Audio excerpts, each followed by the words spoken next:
We're here. Hello! Hello! Welcome Wednesday night. It is Wednesday? Wednesday night. Wednesday night, Generational Change. I'm Jen. I'm Peter, and this is our last show for 2021. And somehow That's kind of cool. And somehow we survived. Well, the night is young. The night is young, and we have a few days to go. So you never know what might happen between now and Sunday the 2nd. No.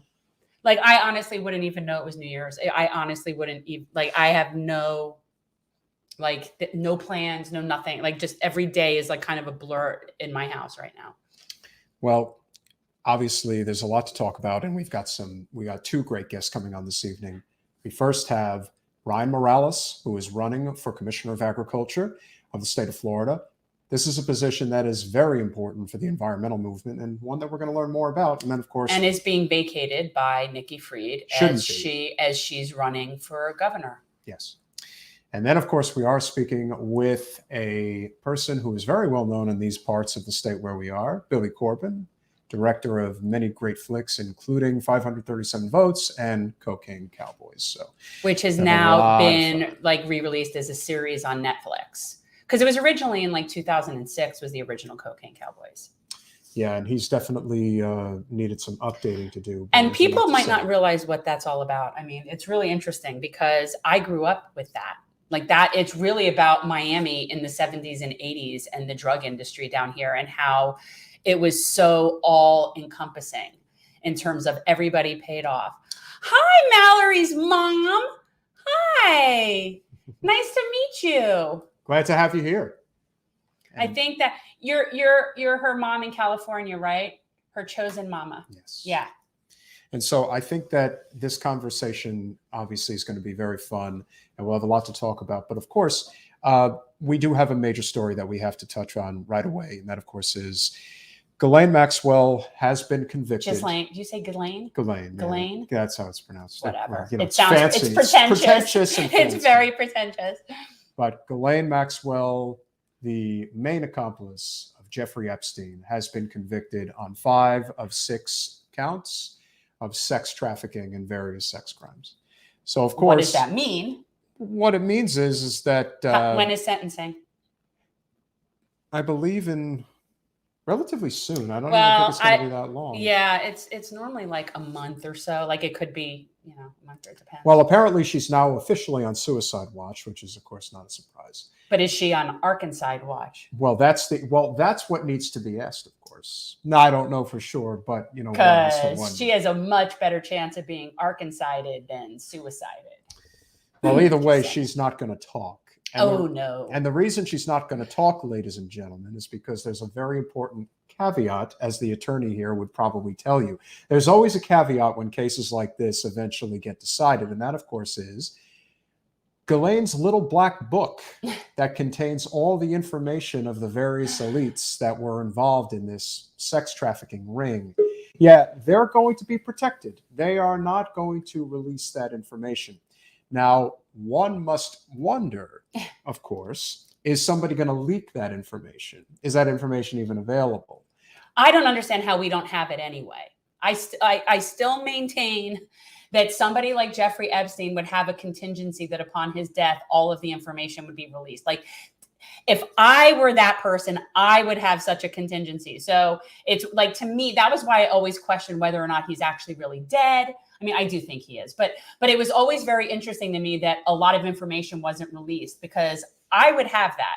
Because all of his stuff, his plane, his island, that's all video surveillance. I would think that he would have garbage on everyone.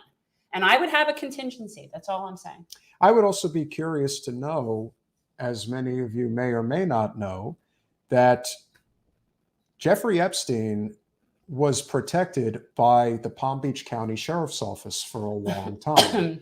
And there's no telling how many lives could have been saved or weren't ruined as a result of his activities had he actually been taken care of properly way back when. I think 2009, if I remember correctly.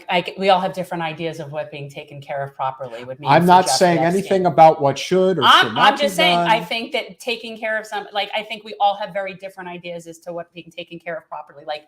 My idea, and say my late Uncle Billy's idea would be completely different things.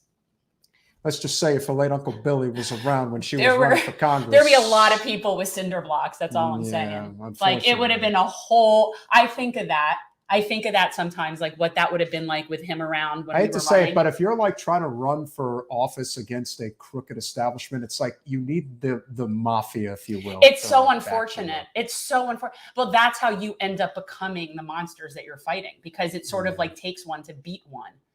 Well, and we have monsters, people. We have some serious political monsters. Friend of the show, Ricardo, brings up a really great point, which is there is no set date for sentencing yet. Okay. So one has to wonder if the FBI is going to try to get her to flip, which she may do, because she's been convicted on 5 of the 6 counts, which effectively means she's going to prison for the rest of her life. I've been wondering what the over-under is on her for a long time. I honestly don't see how she's getting out of this alive. Like, I'm fascinated that she's still alive. So we'll see. Well, I guess that's what really it comes down to now, is the fact that she's been convicted and she knows that her life is officially over, and that the only way that she gets out of this is if she does turn state's evidence. The only thing that comes with that is she going to have an opportunity to turn state's evidence? And Jen would say, it's very, she will be Arkansas. Well, I don't know. It's sort of like she's torn between being Arkansas-ed and having the queen off with her head. She's got it from both sides. Like, I don't know. It would be hard to tell who would have done it,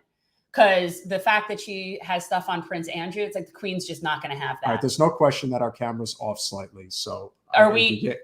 Yeah. No, we're fine. What are you talking about? Are we crooked? I don't know. I think we're a little crooked, but that's okay. Let me see. No, don't do it. You're going to mess it up. You're going to make it worse.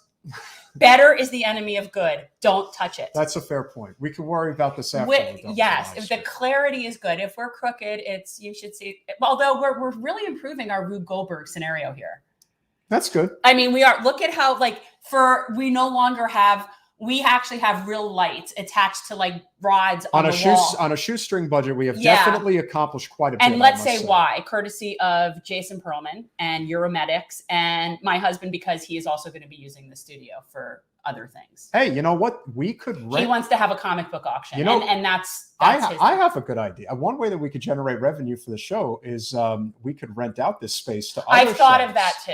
Because we actually do have a real studio. Yeah, so people who want to do a podcast, hey, Broward County, Florida, great opportunity. Come sit in my 3rd garage. And use our studio. Well, why not? I mean, it's comfy, cozy.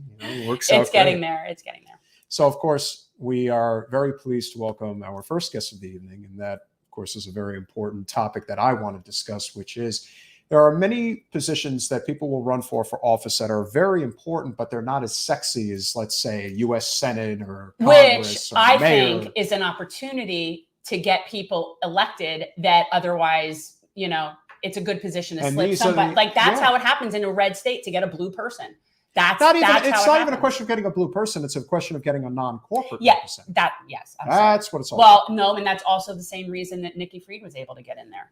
It's a position that nobody. If you can, it's an unsung hero position, if you will. Yes, underrated, very underrated.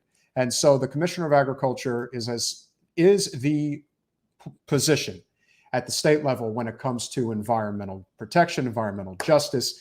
This is very, very important. And it's other things. It's like consumer stuff. Yes. There's a few things that are thrown in. Well, let's find out. Yeah. I'm just saying it's a lot more diverse than people. I almost feel like we shouldn't tell people that, because then people will be really focused on it. He's from the 305. He is now based in Central Florida, where he is running to become the next Commissioner of Agriculture of the state of Florida in the year 2022. Ryan Morales, welcome to Generational Change. Hey guys, how you doing? How's everything? Good. How are you? Very well. Good. So thank you for having me here. It's awesome to finally, get to talk to you. Let me ask you, you're from the 305. Where are you from? Originally, I lived in South Florida for a long time. What most people don't realize is I grew up in Miami as a little kid, and then I moved around a lot. So I went up north, and then I finally moved back down, and I came to Miami Beach. Met my wife. We got married down in Miami Beach, and then we decided to come up to Central Florida to raise our kids. We landed in Celebration. Yeah, we landed in Celebration first, of all places. That's not even a real place. I take issue with that. That is not. It is like it's like the seventh park of Disney World for anybody who has not seen Celebration. And the worst thing about it was they did it as a joke. I was like, look, I'll only go up there if we get to move to Disney. And lo and behold, she's like, I got you. I'm like, oh, all right. So I landed in Celebration, and now all of a sudden I'm in Claremont. So you're taking somebody from the beach all the way down to pretty much rural farmland, and I'm in, the swamp area. So I call the green swamp home, which is not something I would have ever thought I would ever be saying, but yes, it is what I call home, and it's actually pretty awesome over here. It's amazing to be surrounded by all this nature and all these amazing creatures and all these amazing trees and things that you just don't ever really pay attention to normally. Yeah. And now when you're sitting here, you're looking at these things, you're like, wow, dude, these things have been here for a very long time, way longer than you, me, or anybody else. So we have the best birds. I tell everybody that. Like I'm a second generation native Floridian. I was born in North Miami and I grew up here. And our birds are second to none. We don't have like a lot of songbirds, but the birds we have are just the best. And where you are, have like a front row seat to a lot of the eco disasters that we're having to deal with in this state. And we know why. We talk about why. Like, to us, we think a lot of it's overdevelopment and a lot of it is corporate special interests and big sugar and FP&L. A lot of those issues, FP&L. But talk a little bit about what inspired you to get into this for Commissioner of Agriculture. Well, most people know I'm a huge cannabis activist, so that's one of the big reasons why I'm a part of this. I believe I'm actually a partner in the CBD farm, so I actually understand where the CBD farmers are coming from in that portion. So, been learning a lot. I've been making sure that we learn as much as we possibly can from the farming industry. So, let me see what else. Well, you already won me over with cannabis. Last summer, I spent a month in a camper on a cannabis farm in North Carolina. And it was amazing. And they are just waiting for as soon as it passes for medicinal, where they can add the THC and get it really up and running. Like they're ready. They're like ready to go. And that's the whole thing. To me, it's a huge revenue source for the state of Florida. Like, there's no reason why we shouldn't legalize this and really switch off of this vertical system that we're at into a horizontal system, allowing some of the smaller people into the market so that way everybody can make money. There's plenty of money in this market. There's no reason why we should be hogging it all up with the way it is. So big sugar to me is a big issue. That's one of the reasons why I'm also involved in this, is because I want to make sure we stop the burn. There's no reason for the burning. I can't say much about the runoff on their behalf because they've actually been doing a lot on that behalf, but they need to do a little bit more, and we could do a lot more with some countermeasures that we could use within the waterways that they're polluting. So we could do natural things like creating artificial reefs to actually start cleaning up all that mess. And those artificial reefs are being used currently by a buddy of mine called Captain Planet, aka Garrett Stewart. He's awesome. He really is. He's been doing a great job out there. He's been going out there and setting up all these artificial reefs he's been on the west coast of Florida mainly. And he's been doing a great job just cleaning out areas that normally would have algae blooms, and they're not getting algae blooms anymore. The natural little things that are going on in the artificial reefs are taking care of it all. So we need to do more of that, invest more into stuff like that, because that's going to really help us out with cleaning the environment. Saving the manatees, that's a huge deal for me right now. I was going to say, I have serious concerns that record deaths for the manatees. I actually was of the age where we got to vote on our state animal, and we got to vote in my school for the state animal, and I voted for the manatee. Now the panther won, but I voted for the manatee. That's how old I am. But anyway, well, I'm scared that they're going to go extinct because of this problem. And a part of it is the runoff, part of it is the overdevelopment, and the other part is the poop. But I've actually found solutions to the poop, and I have an awesome doctor from the USDA that has been talking to me, Dr. Lima, and she's talking about basically using poop to fight poop. She's been able to convert poop into these pellets, these carbon pellets, and you could turn that pellet over into the water sources that have been polluted by this poop, and it'll actually recover all the nasties that are in there from the actual poop that's run off into there. So there's a lot of things that we just need to focus on it, and it's really just wanting to find solutions to the problems. Currently, right now, like I'm going to say right now, my opponent is not looking to find solutions to these problems. He's just looking to pad his pockets and continue to make. Well, now when you say I mean, this is an open seat because Nikki's leaving, right? Correct. So how many people have even said that they're running in this? So I'm the only Democrat running for this position, but there are 3 Republicans, but out of the 3, one of them is the more favored one already by everybody, and he's got $10 million already by 4 super PACs and all this stuff. Like Donald Trump and all his cronies are throwing millions at this guy because they want to gamble. He's a tremendous, he's a really great guy. He's a great guy, and I heard he's from Palm Beach. That's all it is. It's because of the gambling pact, and it's like, hey man, I'm about to talk. So yeah, that's. So basically they're throwing millions at him because they want him to do his bidding, and that's not what I'm here for. I'm here to make sure that we take care of the planet. As I like to say, defend the sacred. Our planet is sacred. It is the only thing that provides and gives us everything that we have, and I want to make sure that we just protect it. And I want my kids to actually have something to look forward to. Right now, I'm terrified that they're not going to have a world to live in. The way that we're going, especially just by the Florida ecosystem being a disaster right now. Why do we have all these algae blooms? Why do we continue to all these phosphorus issues? Like, you're ruining our. You know why? Because they've paid off our legislature to be able to do so. Yeah, and it sucks. So. Yeah, but so when you're talking about the poop, you're talking about, I see Mallory's question. Mallory, our friend Mallory, is wanting to vet you for this position. I'd like to know Nikki Fried's credentials, actually. I'm not sure what those are. But so the runoff you're talking about is from cattle, like agricultural poo. That is obviously, and it's causing the toxic, it's creating the problem that is suffocating and killing the manatees because they have no food to eat. This is what we're talking about. That and your typical runoff from your residential grass too, and all that stuff too. That also contributes to all that. So let me tell you something, people. If we kill off the manatees, it is a straight shot to hell for us. I'm telling you, those are like sacred animals. They're so odd and just so not of this. They're otherworldly. They're so cool and they're so sweet. Like, it's infuriating. We can't even get people to respect the no wake rules with them.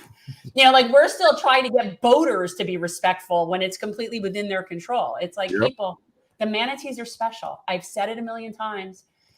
So Mallory wants to know what your qualifications are, Ryan. So I don't know, just like CV basic. So basically, I've been a marketing and business consultant for a long time. I make sure that we get businesses to market properly, and I've also been a CMO for a cybersecurity company. So I learned a lot about dealing with the FBI, learning how criminals are getting people's money through internet and stuff. And things like that. So one of the big things that I'm requesting is to take over the internet department that supposedly has been out busy shopping and not really doing their job. So I'd like to oversee that department. That's one of the new departments I want to add under the agricultural commissioner. Right now, it's not, and it's stupid. Like I said, that department just got off the ground for some reason. And the budget was approved for that back in 2016. What else? So yeah, we have a good question here. Here's a specific question.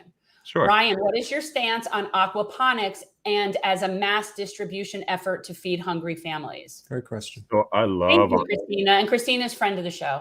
So I love aquaponics. I'm a huge fan and proponent of making sure that we try to use as much of the space that we have available to us to get as much food as possible. With aquaponics, I know we could do a lot more. You get better yields in that way.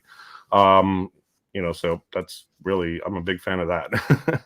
Generally, Christina, potheads are very open people. We're really very open-minded and generally welcoming of ideas that will serve the most amount of people the best way. We're just pretty reasonable people. That's what I think. Well, basically, yeah. I mean, how many unreasonable potheads have you met? Here and there. I would say 1 out of every 40. That's pretty good. Pretty good odds. Pretty good odds. We're speaking with Ryan Morales, who's candidate for Commissioner of Agriculture in the state of Florida in 2022. Ryan, what would you say, just giving people a brief overview of what the position is, what your responsibilities are? It's broader than people think. Mm-hmm. And basically your purview. How would you describe it? Yeah. So basically, the way I describe it is the mission of the department is to really safeguard the public, making sure the public is safe, and to support the agricultural economy here in the state of Florida. So, twofold. So, consumer services is one of the big things that I'm really well equipped for because of my cybersecurity background and my marketing background. I understand the issues that are going on with businesses and how they deal with, the consumer services portion of things and staying safe, hackers, people stealing money from registers, all that stuff. Whereas the agricultural portion of thing, even though somebody else, my main opponent is an egg farmer, Mr. Simpson, he still has the same question that every other farmer has. How do I get to market? And that's where I come into play. And that's why farmers love me, because I could help them get to market. My whole goal is to make sure that we get them all to market, because at the end of the day, all they really care about is the bottom dollar, them making money and making sure that they're making money. Right now, they're getting screwed because, they're losing out to the middle guys. The big ag is taking from them, just screwing them out of their money. And we need to start working on having them get the leverage back so they can control the market, not big ag. The small farmers need to be looked out for a little bit more here in the state of Florida. I want to make sure that we push a Florida first agenda when it comes to our agricultural sales, and meaning that I want to make sure that we work with Publix, all the supermarkets, and make sure that they're buying Florida products first before they go overseas or go anywhere else to buy their products, because it makes no sense. We're trying to push all these products because we have over 300 products that we push here in the state of Florida. And if we don't push those products properly, farmers are going to be upset with us. So we need to make sure that we push those products, and just working with our home base Publix, which is a home based here in Florida supermarket. I would imagine that could give most of the farmers here in Florida a great amount of business. So these are things I want to push for. And because I'm also a big part of the hospitality industry, I've been in the hospitality industry for 20 years of my younger life. So I understand that sector as well. And I know I could work with the chefs at all these restaurants and making sure that we get them fresh produce and stuff that they need right from the field, right from Florida, and really push that fresh from Florida right on your plate type of thing. Because that's all we need to do is just convince people that they just need to buy Florida products. Yeah. One of the policies that we've discussed that would probably fall under your purview could be very beneficial, as you just alluded to, with making sure that farmers as well as small business owners get the produce that they need. Having community gardens all throughout the state, frankly, should be in every town, I think would provide tremendous benefit. Yeah. Is that something, as Commissioner of Agriculture, that you can put on your plate and really advocate for to make sure we work on it locally, but it's really hard between gentrification and the city commissions, like just not wanting to give up space. It's difficult.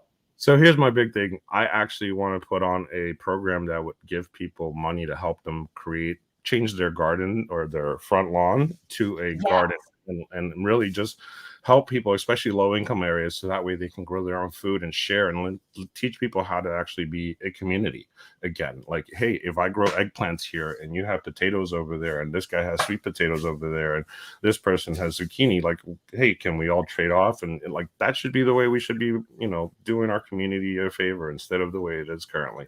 But yes, I want to put programs together that actually encourage that, because I feel like, in order to stop the runoff and stop all these issues that we're dealing with the killing of the manatees, this is one small step we could take to really alleviate that. And if we could just focus on really just growing our own food and just eating healthier, we might actually stop being so obese. Obesity is a huge problem here in the state of Florida as well. Most people think it's not a problem here. It is. It's a problem. I'm sorry. Lots of the children I'm seeing, they're just really eating a lot of junk food. And then my children are just as bad too with that. And it's hard to get them off of this stuff. But the processed food and big sugar is a problem. That stuff is toxic poison. And what I've noticed, like when I was a kid, maybe each classroom of 20 something kids, in each class, there was always sort of the chubby kid, right? Like there was the one chubby kid and whatever. Now it's about 80%. Now it's about 80% of the kids. It sucks. It's like at least half. Like I walk through my kids' school and half the kids are, to me, not healthy. And it isn't just fat, it's just unhealthy. These, like, it's a huge problem. And then you have also in vulnerable communities, food deserts, which contribute hugely to this. And that's something that we see in our poorer communities, where you obviously have less quality healthcare, worse health outcomes, and higher issues of like diabetes and all that stuff. You see that in the food desert neighborhoods, and it's not unrelated. Ricardo, friend of the show, would like to know if you would put in motion policies that protect migrant farm workers, get them better wages, better housing, etc. Good question. So one of the fun facts would be that if elected, I'd be the first Latino in the position. So protecting migrant workers would be a priority to me because those are my people. I want to make sure that we take care of these people. They're here for a purpose and they're here to work hard. And there's no reason why we should shun them for any reason. They're amazing people that are working hard to get you your food. And we should be more grateful to these folks than we are, because we treat them bad and they shouldn't be treated this bad. Again, like I said, farmers need to get a raise. Farmers deserve a raise right now. And it's not just the farm owners, it's the employees and all the people that work in the fields. Everybody needs to get a raise in that sector. And I want to make sure that we focus on that and getting these people the right money for their valuable food and produce. Very important question that just came to mind. As the Commissioner of Agriculture, do you get a certain amount of budget that is at your disposal as far as any particular projects that you would want to be involved in? Is that something that's in your purview? I believe so. I believe I get to designate different projects. I know Nikki's one project was getting the LGBTQ department set up, so that's awesome. Honestly, I have two pet projects. One of them was the internet, bringing that over under my watch. The other one is actually the real estate oversight. Somebody needs to really avoid further Surfsides. We need to have somewhere where somebody actually holds people accountable. I've experienced this in the past where I've actually lived in a house that had mold. And my wife at the moment was immune compromised. So I realized what was going on. I noticed she was getting sicker and I freaked out. And when I called the person in charge, they're like, yeah, go ahead. You can't do nothing about it. And I'm like, what do you mean I can't do nothing about it? And lo and behold, he was right. You can't. There's nobody they don't give a flying anything about that, because if you got mold, too bad. So in the state of Florida, I want to make sure that somebody actually holds these people accountable for that. Landlords should be responsible for making sure that they clean up messes like that. People should not have to live in houses that are practically killing them. As well as making sure that homes are not falling apart. Like I said, we want to avoid any future Surfsides. We want to avoid any future problems like that. I know I have thousands of Floridians that are living in homes that are not really livable, that they've spent all their money on and they can't even get out. So there's a lot of things like that, but the real estate department would be the one that we want to make sure we add. Last question, and this has been a great interview. What would you say has been the experience like running a statewide race to this point? What are the advantages, disadvantages? What do you enjoy, not enjoy? Any advice you want to give to anybody else who is considering getting involved in politics? We are, as we like to say, basically 5 states: Panhandle, the Jacksonville metro area, Central Florida, Southwest, and Southeast. There is certainly a lot that this state has to offer, but certainly from your perspective, I'd like to hear your thoughts on that. What it's been like running statewide and the advantages, disadvantages. So coming from a blue area down in the Miami Beach area to a very red area, it's really hard to try to win a local race here. So, after discussion with Nikki and a few other folks, we decided that running for Florida's Commissioner of Agriculture was right for me. And, I jumped in. Now raising money was a little tricky because a lot of people didn't understand. They thought that Nikki was still running against me. And for some reason, they didn't understand that, for her running for governor, she actually relinquishes this position and I would be the one right in her shoes. So that's been the funny thing. And then really the biggest thing is just really finding your right allies. So like right now I'm working on allying with Sierra Club and a few other organizations that are going to help staff me up. I'm trying to get the Seminoles back on my side. I don't understand why they actually sided with Wilton, but then again, I do. But I'm trying to use the whole Native thing on them because I'm actually Native American as well. So they understand that. They're going to go where they're going to go what financially benefits them. That's all there is to it. Oh yeah, and right now they're all about their gambling bills. So that's really the big thing. So the trick about politics is just playing into certain groups that have a lot of influence. And you have to really know those groups. Like, and I tell people this, our natives in Florida, the Seminoles, are not typical Native community. They're not, and people that live in other places like Arizona, New Mexico, that have very vulnerable Native communities, I try to tell them, we don't have that. We do not have that. So we have a multi-billion-dollar corporation that is in charge of all of this stuff, and they are not poor and they are not vulnerable. So No, Yeah. and we'll be having to talk with them, to really see what's up, gauge the situation, and understand what it is that they want and need. And basically, we understand they want this gambling back. But my biggest thing is, I don't mind the natives getting their gambling back. What I am concerned is other people outside of them making that money, from Trump to all his other cronies that are trying to get their paws on this. So yeah, well, they're trying to undermine our agreement with the natives. Correct. Go figure. Yeah. And they're trying to, like, there's been this agreement, for years, that for every level of gambling, the natives are allowed to be one further up, different levels, like whether it's, off track and whatever. And so every time they try to pass something, it's really to undermine that.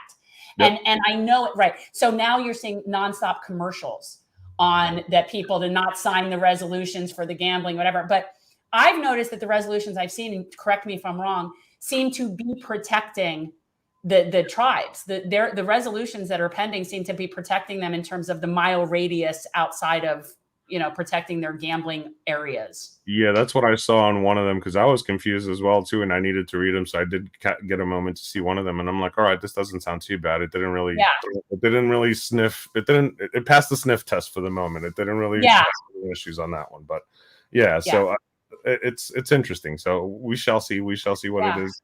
I know I'm supposed to be meeting with them next month, so we shall see what leadership wants.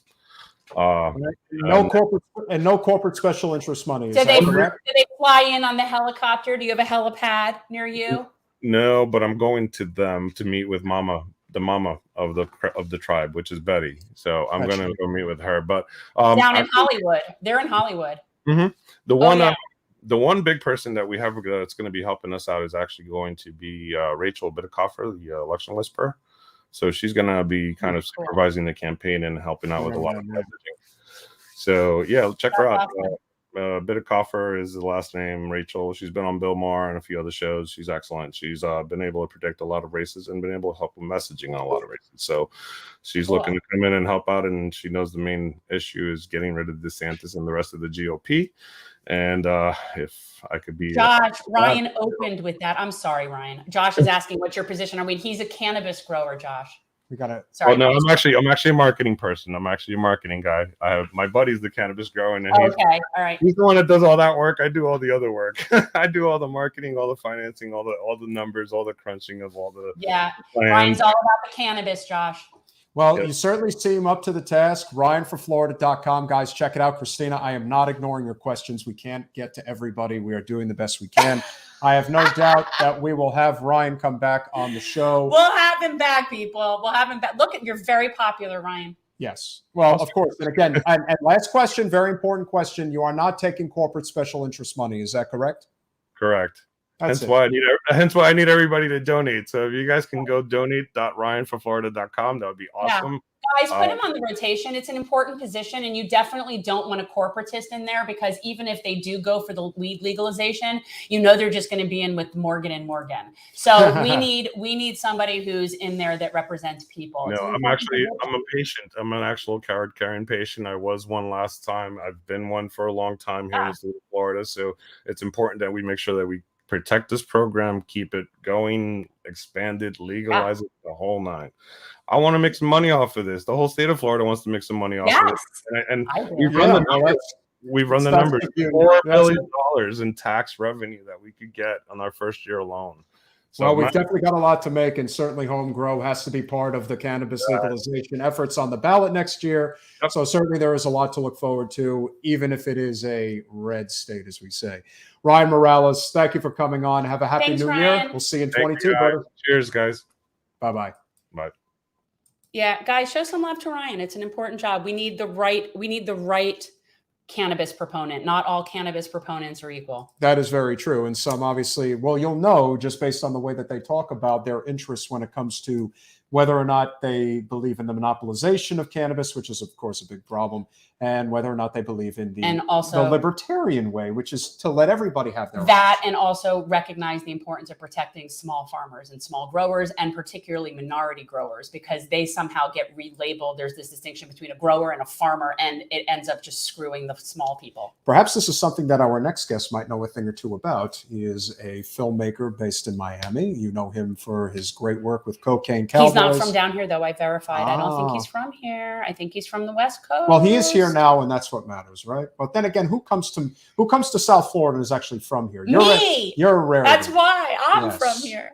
You know him from making great films like Cocaine Cowboys and 537 Votes. He's Billy Corben. Welcome to Generational Change. Thanks for having me. I was born in Lee County, in Lehigh Acres, Fort Myers, Florida. Okay, nobody's from Lehigh Acres. Lehigh Acres is like, it's really, that's small. Let me tell you, being born in Lehigh Acres in 1978, my birth announcement made like the front page of the newspaper. I shit you not, because my grandfather, my father were building Lehigh Acres at the time. They were Lehigh Acres, one of the great lies that came true. The story of Florida real estate, of course. They had tamed the swamp and started to build the subdivision. And one of the first things they did was pave a grid, right? The streets, because they needed to be able to get trucks out to develop and build houses. And so that brought a lot of paved miles long straightaway. And one day they found an airplane that a small aircraft that had crash landed there and apparently unloaded whatever was aboard it. But they just abandoned the plane out there, which I'd have to guess meant that the cargo was worth a lot more than the airplane was in the late 70s, early 80s. Southwest Florida. So you could take a guess what that might have been. Yeah. Well, I mean, I was born in 71 in North Miami, and my parents were very, very into the scene in the 60s and the 70s. And I remember, like, when I was looking at your show, Cocaine Cowboys, I remember all that. Like, I remember it happening.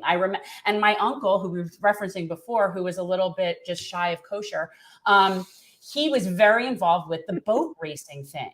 And the boat racing thing was this huge thing down here. Like, it was a huge thing. And I just remember, and that whole scene was like, I remember it. Like, North Miami had a great, first, like a hippie culture. Actually, Here Comes the Sun was the famous restaurant.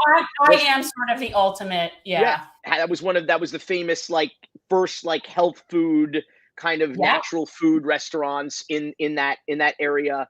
And then like, a lot of hippie stuff at Grenald's Park at the castle there. Yeah.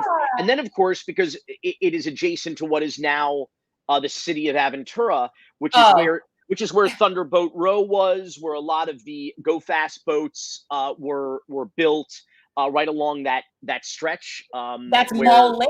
That's Mall Lake, and that's exactly. Yeah. That's so cool. Right. So you're very familiar with my area. You're very familiar with. Well, I grew up because we moved down to from Fort Myers to North Miami Beach, a city with beach in its name and no beach in its borders. Wait. Where did you go to high school? I went to high school at New World School of the Arts in downtown Miami, but that was a magnet school. So my home school would have been NMB, Go Chargers. That was me, class of '88. So my producing partners, Alfred Spellman and David Sipkin, both went to North Miami Beach Senior High School, graduated class of '96. I went to New World School of the Arts in downtown Miami and graduated also in '96.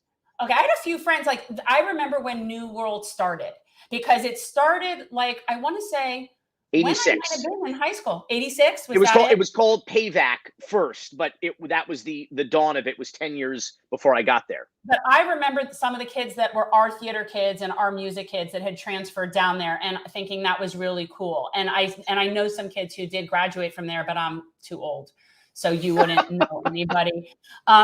But yeah, I think that's really awesome. And also an amazingly good principal dancer for Alvin Ailey graduated from there. And he's just one of my favorite dancers. But I was watching, I'll never forget one year. When was it? 2011. I forget what year it was. I was watching the Tony Awards, and I shit you not, I graduated New World School of the Arts. I graduated with 104 classmates. Right. In total, from 9th, 10th, 11th, and 12th grade, there was less than 500 students, maybe 450 tops students in the entire school. And I'm watching this Tony broadcast, and I saw not one, not two, but three people that I attended high school with, not who attended my high school, but who Right, your time there. I was only there 3 years, from sophomore year through senior, and I went to school. So 2 of them I graduated with, I think, and then like they were presenters, they were performing. Later, somebody won, but not that year. But like, what are the odds of that? This little arts magnet school in Dade County, and then in the last 3 years, 4 years, I've seen 2 people I went to high school with win Academy Awards, for fuck's sake. Yeah. I mean, it's an extraordinary place with a lot of Yeah. incredible talent, and not just in theater and film, but in visual arts, in dance, in music. It's just extraordinary. Yeah. Yeah, that's really cool that you had that opportunity.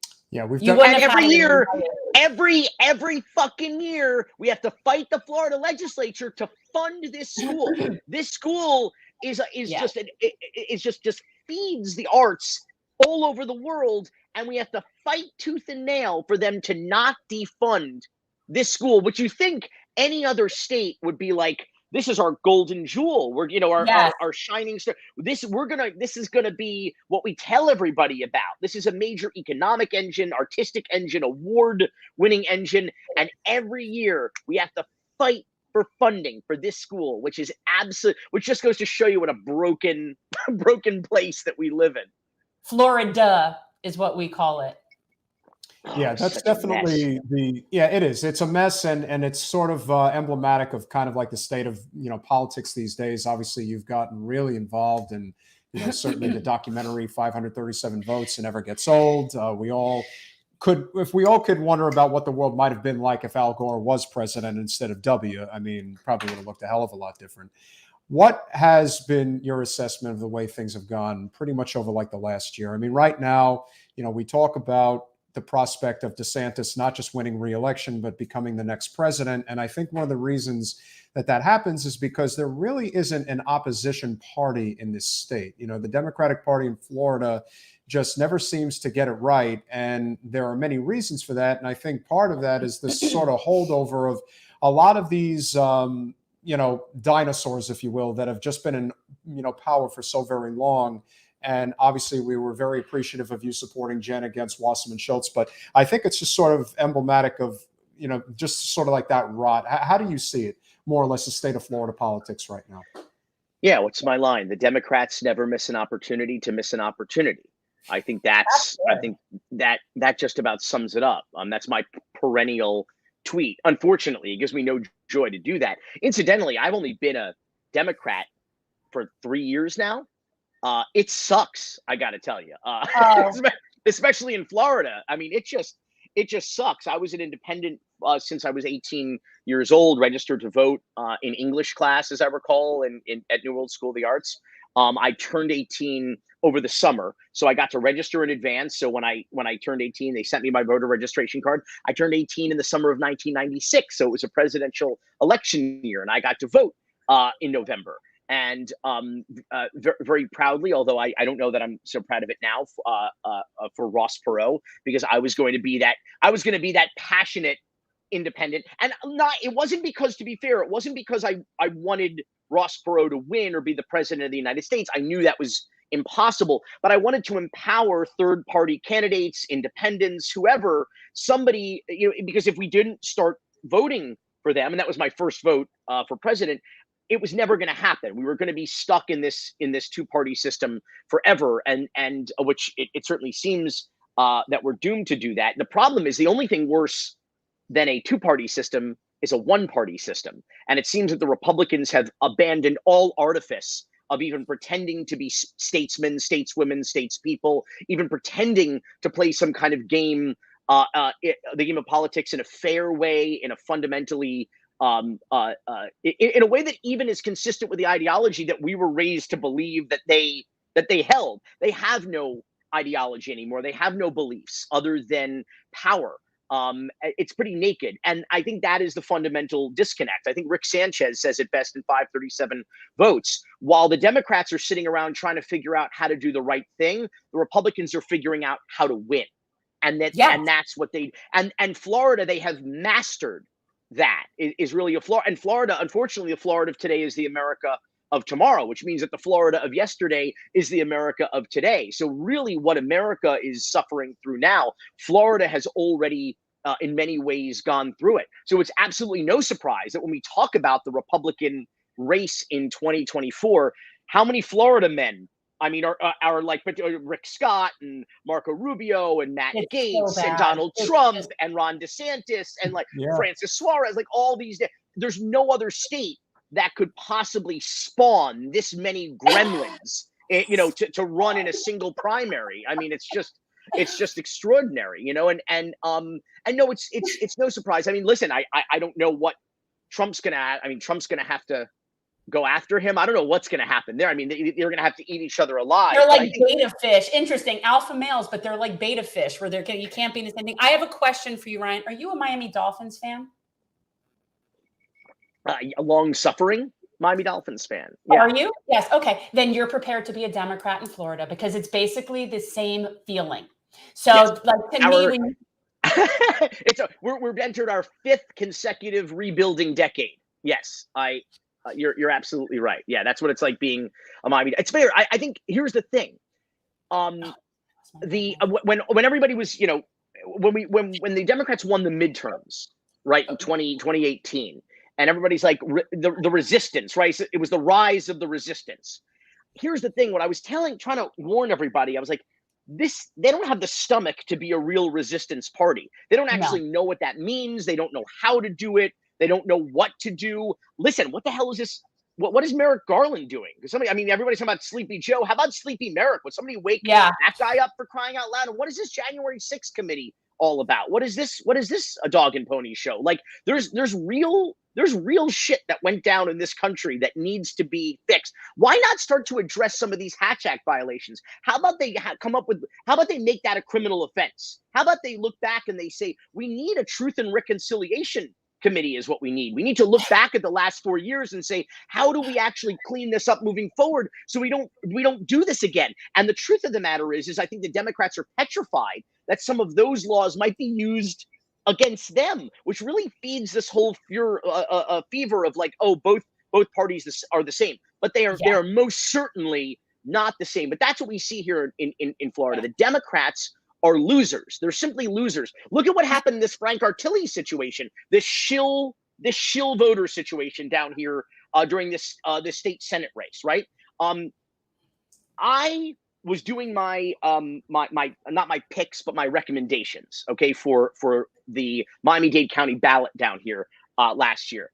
And some of the races I was more familiar with the candidates than others. This particular race I wasn't. I knew JJR. I knew Jose Javier Rodriguez. He's a really good guy. He means well. He's kind of the classic, almost old school Democrat. His style of politics, I think, died a real long time ago, along with like the Lawton Childs and the Bob Grahams, you know, of the world. You know, like decent people who meant well, and maybe they were getting.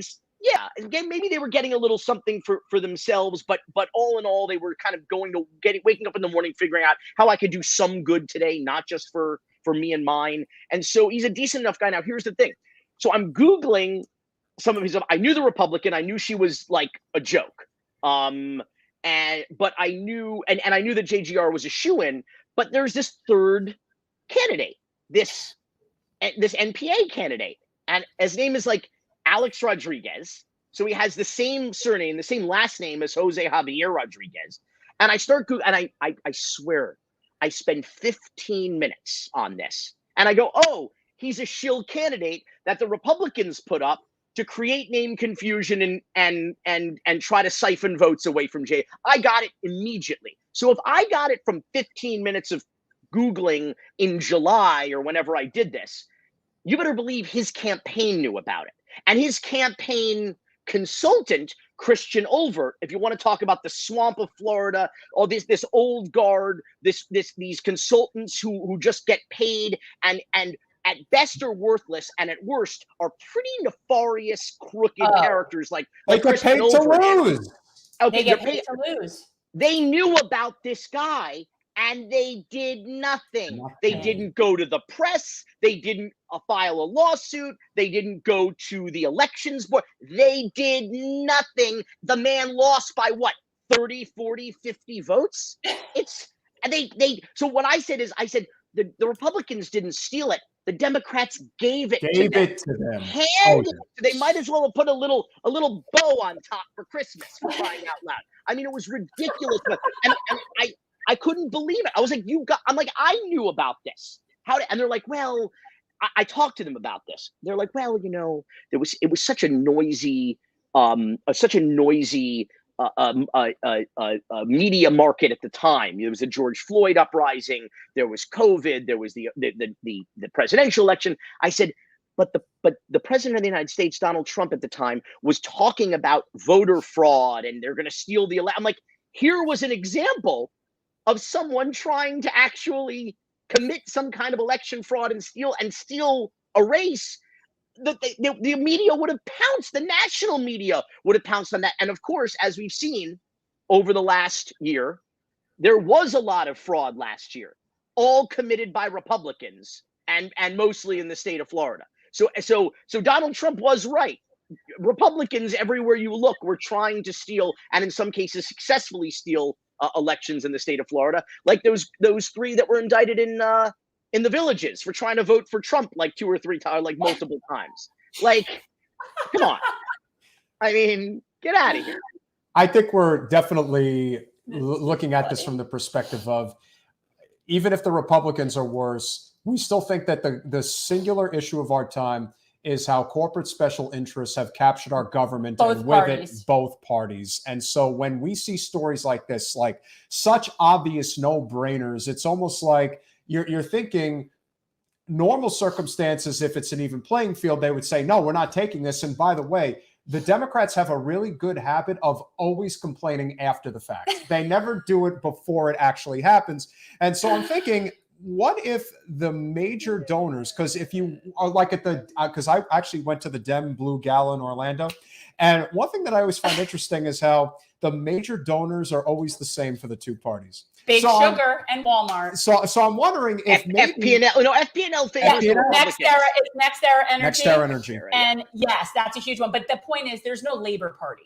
They're both corporate parties. They both are serving the same corporate donors. And one of the biggest problems that we ran into when Jen ran for Congress is we couldn't get a labor uprising. And the reason that is because the head of the AFL-CIO in Broward County, Dan Reynolds, he has been in lockstep with Wasserman Schultz for about 25 years. Even though she is completely anti-labor in everything she's ever voted for. And one of the reasons I think that is the case, and why Reynolds is not challenged the way that I will say, I'm not going to say who it is, but there are top labor people in the county who do support her personally, but basically their hands are tied.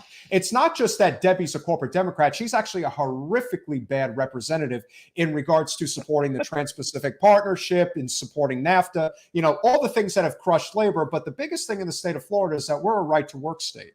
So a lot of the things that I think would be transpiring, like in a state like New York, like we're seeing with the labor movement, Starbucks workers, were able to unionize. I think one of the reasons why we don't see that in Florida, and why Florida seems like such a lethargic state, is because we do have that hindrance when it comes to labor. So I do think that there is an interest in doing something, but it is amazing how much red tape we have thrown in front of us these days. I think it's too hot to protest. I think it's too hot to organize. I mean, listen, Miami was not once, not twice, but 3 times over the course of the 1980s. We had major civil rights uprisings and riots here that were as the result of 3 separate incidents in late 79, 84, and 89, in which white and Hispanic police officers murdered unarmed African Americans. And the community took to the streets. We don't really do that so much anymore. So I think it's a similar thing. The idea of organizing, whether it's in protest, whether it's for labor,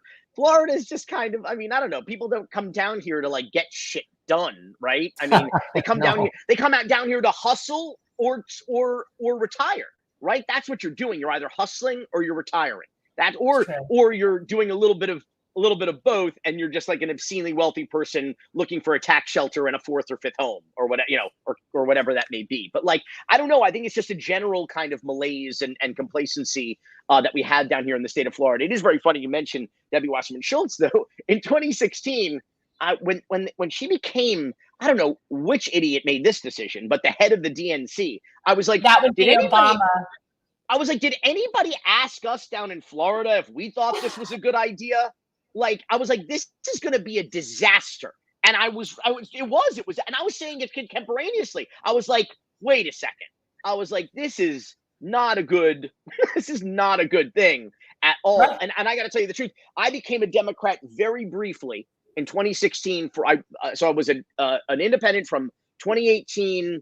I'm sorry, from 1996 through 2016. I became a Democrat for about 1 month to vote in the primary for Bernie Sanders, and then I switched right back to non-affiliated, and ultimately, of course, voted for Hillary Clinton in November. But that's only because, again, the only thing worse than a two-party system is a one-party system. And I'm a small business owner. I have to hire people all the time, right? So I look at resumes, right? You show me the 2 resumes of the top, the nominees from our 2 major parties in this country for president in 2016, and you take a Sharpie, you black out their names, just look at the qualifications. There's no doubt who if you're in a small business or looking to hire the more qualified, I don't care what you think of Hillary Clinton personally, okay? There was no question who the more qualified commander-in-chief and leader of the free world there was. So anybody with their protest votes or with their low taxes or their racism or their, whatever it was, nationalism, like, give me a break. Like, 2016 was absurd. It was just absurd. It's a circus. But I think we can't. But I think we can't ignore the fact that Trump was more or less trying to channel Bernie, and it worked. And channeling the fact that there really is a huge problem, this disconnect, and how removed the elites really are. I don't think Wasserman Schultz was ever given the proper responsibility that should be on her shoulders for Trump becoming president, because her actions over the 6 years that he was the head of the DNC. There was also, and Obama did that, by the way. That was Obama's choice to make her the head. Well, here's the thing. That's what I kept saying in 2016. I'm like, they lost. Look at the party that lost to this guy. I mean, how do you lose to this guy? And think about how many people that are still in power that were a part of that. Like, there's never been, and I've always said, there's never been a reckoning. There's never been a reckoning for what the party did to Bernie Sanders. And one of the things that I still think is one of the reasons why there's so much hysteria these days about the validity of our elections. Listen, we all know corruption exists, but there is becoming sort of this complete distrust, whether it's with COVID vaccines, whether it is with elections. People are seeing the disintegration of the system happen. And I still think that the moment that this happened was when they cheated Bernie out of the nomination and no heads rolled. They basically said, oh, well, we'll remove Wasserman Schultz from the head of the DNC. No, you shouldn't be in any position of power for the rest of your life. Well, the same thing, and this, to be fair, the same thing happened to the Florida Democrats. There has not been, no one has really flushed the toilet of the. Yeah, you can change. Okay, we have a new head of the Florida Democrats. Fine, whatever. He's a Republican. He's going to raise money. He's going to. Well, that's. I think I tweeted that. I'm like, it's exciting that the head of the new head of the Florida Democrats is a Republican, which, by the way, is not a terrible idea because this is a Republican state. So that, and I've been saying it's a red state for years. Even when we were a purple state, I was saying we were, and we're not really a purple state. Let's be honest. We are America's like red penis with a blue foreskin that everybody wishes we could circumcise and have a South Florida and a North Florida is the bottom line. I always say we're the flaccid penis. We're the flaccid penis. But I never really thought of it as the blue tip to be circumcised. And that is right in so many ways. But I never thought we were purple. I always thought we were red. But what we are is there's a lot of rural and we're very populist. So that's why we always reference that while Trump won by far, so did the $15 minimum wage, actually got more votes than Trump did, which is a sign that we have a populism basis here that could be, I think, tapped into. I think you're right that about the channeling Bernie. 2016 was the outsider election. The Democrats decided to counter program. They said, we are going to nominate the most entrenched, the most insider candidate we could possibly, and to be fair, one of the most qualified candidates, certainly against this political novice, populist, racist lunatic. And so, and listen, it's like a 2-point conversion. If you make it, you're a genius as a head coach. And if you miss it at the end, you get second guessed for the rest of your life and career. So the Democrats decided to say, well, we're going to counter this with something rational, but they missed it. They missed the Bernie thing. They missed the Trump thing. They missed that. It just didn't compute for them, which is how I knew in the midterms that they were not going to sufficiently counter Trump. To be fair, I've been wrong about Nancy Pelosi before. I'm sure I'll be wrong about her again. But I just don't really see the Democrats as taking the necessary actions to counter what we see. And we've experienced it down here in Miami. We cover it in 537 votes. The rise of misinformation. Spanish language radio down here has been a OAN, Newsmax, Fox like propaganda machine with homophobia, racism, Islamophobia, anti-Semitism, all Red Scare, comunista bullshit for before I was born. And that helped give rise and cover and fuel for right-wing violence, for terrorism. I mean, Miami was the terror capital of the United States from the 60s through the end of the 90s. We have about 150 bombings, missile attacks, airplane hijackings and explosions. I mean, horrific, but all to suppress dissent, particularly in the Republican community, and it really culminated in a way in an insurrection in 2000 at the canvassing board of Miami-Dade County, which you see with the so-called Brooks Brothers riot. That started on Spanish language radio. It started grassroots and it became AstroTurf. So downstairs was the grassroots, was the demagoguery, the propaganda. That was downstairs. Upstairs was the Matt Schlaps, all of the young Republican guard that came in, really January 6th style, created violence, created a scare through this riot inside the office of the canvassing board where they were doing the recount in the 2000 presidential election, and scared the canvassing board so much that they stopped their counting as a result, which was exactly the intention of Stop the Steal. That Roger Stone was down here doing the same shit in 2000 that they did in Washington, D.C. in 2021. So that's why I say, the Florida and particularly the Miami of today is the America of tomorrow. Yeah, we're a real shit show down here. I mean, it's always been like that my whole life. I can't remember ever a point feeling like we weren't the center of the buffoon news universe. Like everything that could also just be absurd happens in Florida, like the craziest stuff. And tragic. There's always a Florida connection. 9/11. There's a Florida. Bernie Madoff. Yes. Jeffrey Epstein. There's always a Florida connection to some insane act of fuckery, nationally or internationally. It always seems that there is if not a Miami connection, usually there is some kind of Florida connection. I mean, you name the scandal or the story, and usually all roads. Like a Kevin Bacon thing, right? Like a 6 degrees thing. Like it all ties back to Florida. Yeah. It all ties back to Florida. Now, Edna Buchanan, I think, described it to me as in vivid detail as it's the shape of America that if you just kind of tilt the country, all the shit just kind of seems to just filter down eventually into Florida, right? You kind of just you tilt it, it all just kind of washes down. It's my line that I always say, that LA is where you go when you want to be somebody. New York is where you go when you are somebody. And Miami's where you go when you want to be somebody else. It's just always been a sunny place for shady people. And I mean, look at the headline this week. The headline this week is The Wolf of Wall Street has moved to Miami. And he's of course all he up in has. the social scene. Of course he. The only thing that was shocking about that is I figured he moved here years ago. Where did OJ relocate to after he was acquitted of murder? Kendall, not far from here, I'll tell you that. And the Enron guys, part of the reason they do that is because there's all these clawback lawsuits. OJ had that judgment against him in the wrongful death civil suit, and they can't get your house here in Florida. That's why they come and they buy homes here in Florida, particularly Ponzi schemers, murderers in that case. So my girlfriend at the time worked at a Tony Roma's restaurant, which is long gone now, in Kendall. onion look delicious, in Kendall, not far from OJ's house. And he would come in all the time on the regular. He'd flirt with the white blonde hostess. And then before they would seat him at the table, the servers would take all the knives from the place settings away off the table. And so OJ would sit down and I think he ordered like a steak, was it? And he'd always be like, excuse me, miss, excuse me, sir, excuse me, can I get a knife, please? And they'll be like, we'll be right with you, sir. Nobody wanted to give OJ a knife at the restaurant.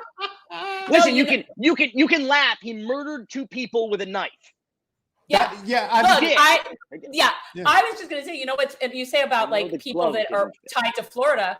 When I was growing up and we would go over to newly developed Turnberry, we would see people like Bill Cosby hanging out over there playing tennis. And it's like all the seedy people end up somehow. There is something in the water in this state, and something about living in the sun way too much that just completely messes with your brain. You know what it is though too is that it's that line that I just told you. It's in New England, there's a lot of status, or what's your name, who's your daddy, the legacy, the last name. In Miami, in Florida, no one really gives a shit where your money comes from or who you are, who you're.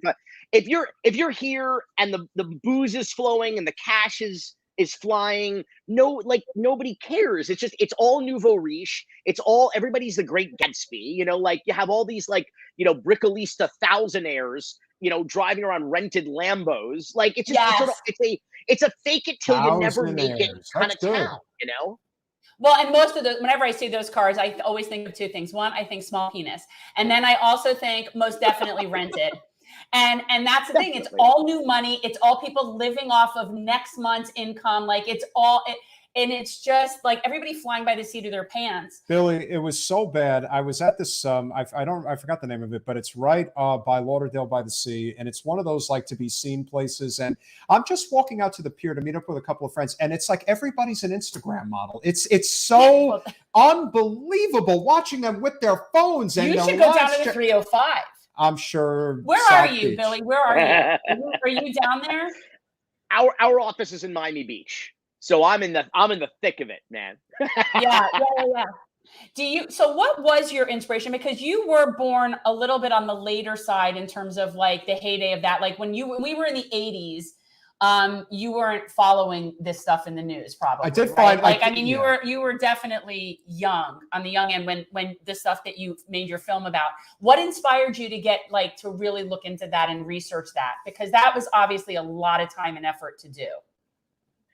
Well, you have to remember that was growing up. So that was sitting at the kitchen table doing my homework while mom made dinner and the local news comes on, right? From like 5 o'clock till the national news came on. There was this multi-hour block of local news before the nightly news, the esteemed national anchors came on, and so that's what I would sit there doing my homework while mom's making dinner. Like that was what I was exposed to, was like murder and mayhem and drug busts and money. And that's what I was aware of. So I didn't see drugs and murder around. There was crime. We knew that the town was dangerous. There were home invasions and there was crazy shit happening even in our neighborhood, the shtetl, as we called it. And so we were one of the first neighborhoods with public streets to put in one of those like bullshit guard gates, the ones that it's a public road so everybody comes through, but at least we're like, okay, rob a house out there please, not us. It was that's in Sky Lake. That was in Sky Lake? We were just south, Highland Lakes, just south. Okay, so I grew up on 22nd Avenue. Oh, 211th Terrace and 19th Avenue. Yeah, so I was bar mitzvahed at Sinai, at Temple Sinai. Oh, okay. My producing partner, David Sipkin, I met him in preschool at Sinai Academy. His mother worked there back was in it Rabbi Kingsley? Rabbi Kingsley, the great white father, Rabbi Kingsley. Yes. What a character. Yeah, as some Jewish Lord of the Rings character, this guy was. I went to a Doth, but only very briefly. I went to a Doth. I wasn't really much of a joiner about that. I was not a very good practicing Jew. I remember after was it after our bar mitzvah? It was before. I think it was. We were sitting around with the young cool rabbi that played the guitar. I feel like every synagogue you had the old rabbi, right, and then you had like the young cool rabbi who never stayed very long. The old rabbi seemed to squeeze those guys out because they always seemed to think that they were going to like stab him in the back, like this was Game of Thrones or something. So anyway, long story even longer. I remember the rabbi, he hands out these one single page contracts to everybody, and it said something to the effect of, your Jewish education and development does not end with your bar and bat mitzvahs. Right. This is a sign here to make a commitment to go on to confirmation or whatever the next step or the next, right? And so everybody starts signing it. I looked around and I swear to God, I said, we're 13. This is not legally binding. and I didn't sign it, and I did not get confirmed. My bar mitzvah ended the show and ended anyway, we played Jewish geography here. Oh, you heard me mention Reynolds Park, so you had to know. I grew up, when I was little, I lived in Riverwood, and then we moved from there to 22nd Avenue. But I grew up, like, my after school program, I went to OGIS, and my after school program was at Michael Ann Russell JCC. And I went to Highland Oaks, and when it was junior high. And I did Jewish High for a year. I went to Jewish High for a year when it was over where Michael Ann Russell was in the old building before it merged with Hillel. I went to Highland Oaks Elementary, which is now Virginia A. Boone was the principal. And she would smoke in her office. Yeah. And I only ever had to go to her office once. I don't remember if I was in trouble or not, but it was a long office, narrow but long. And when you came in the door, you couldn't see her at the end because it was the smoke. It was like, and she would come over the loudspeaker and she'd be like,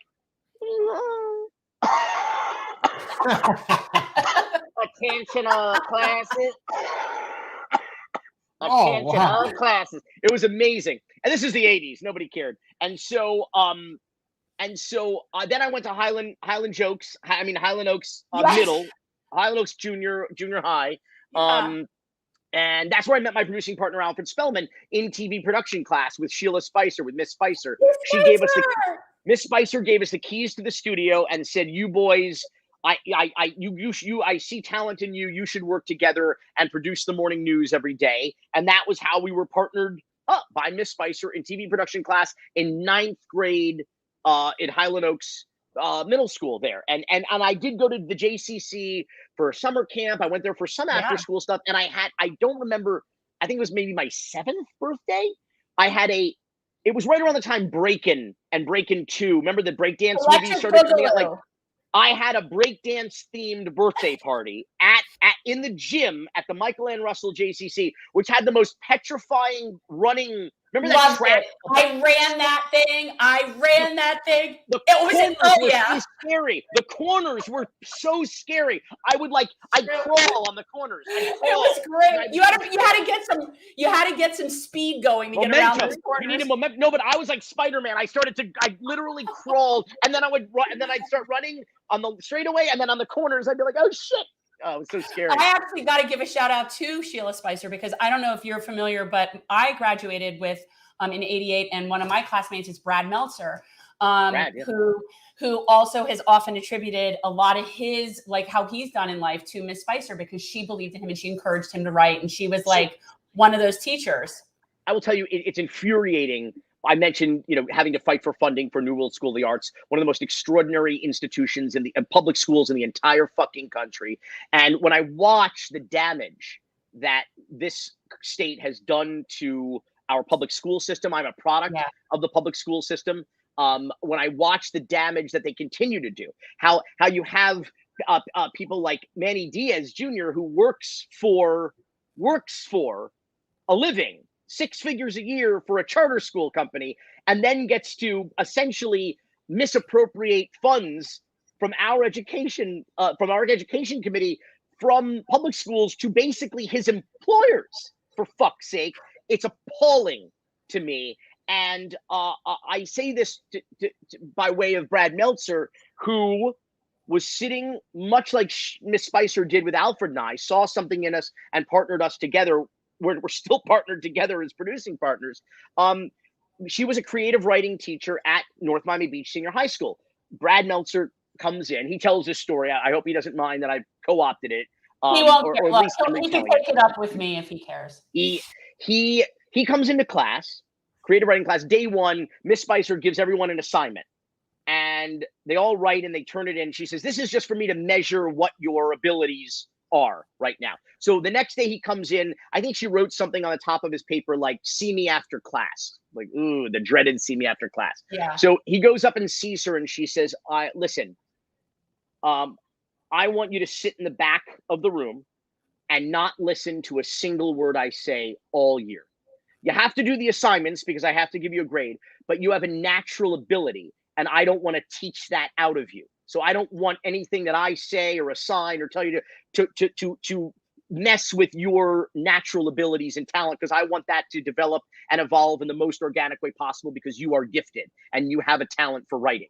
And that's the same teacher that put Alfred and I together. So a public school teacher who worked and retired from the public school system. And she was already, by the time we met her, she was already like teaching drama and TV production in like on her way out the door. She was like, I need to like, she like have easier time of it at the end, but she was still as inspiring, as important to us as she was to Brad and I'm sure countless other students.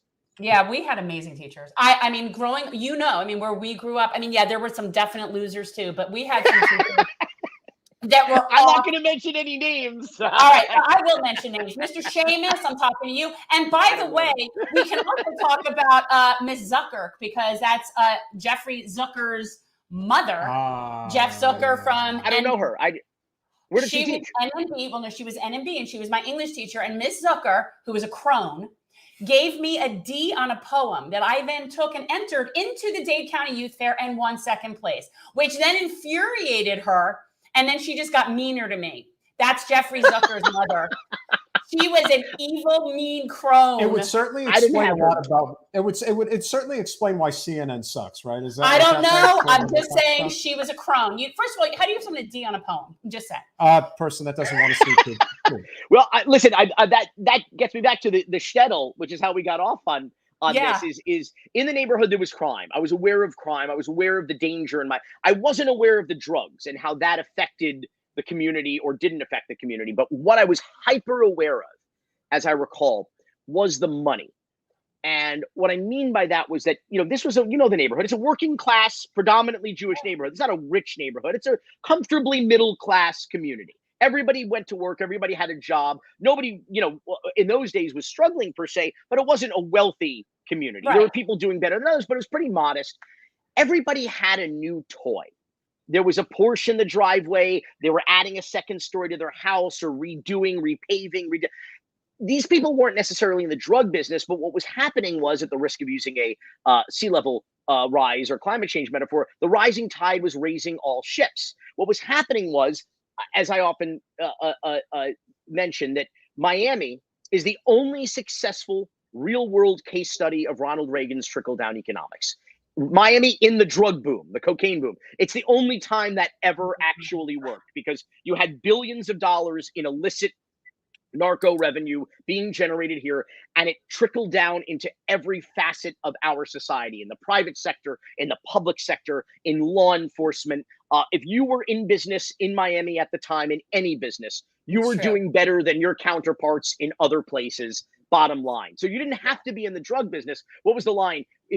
People weren't necessarily addicted to drugs, but they were addicted to the drug money down here. And if not for the violence killing the golden goose, it would have just been allowed to flourish and flourish, because, as Gary Mormino points out, an economist and professor from the University of South Florida, he has a theory called the Ponzi state theory. And he posits that since the mid-1950s, with the advent of central air conditioning and DDT to kill the skeeters, when Florida, specifically South Florida, became livable year-round, or tolerable anyway, year-round, we've had, on average, 1,000 new arrivals to the state every single day. 365,000 new people a year. In a state with no indigenous industry, right? We manufacture oranges and machine guns in the state of, right? There's no companies or corporate headquarters that you join, work for 30, 40 years, get a gold watch. There's no industry, right? No industry, none.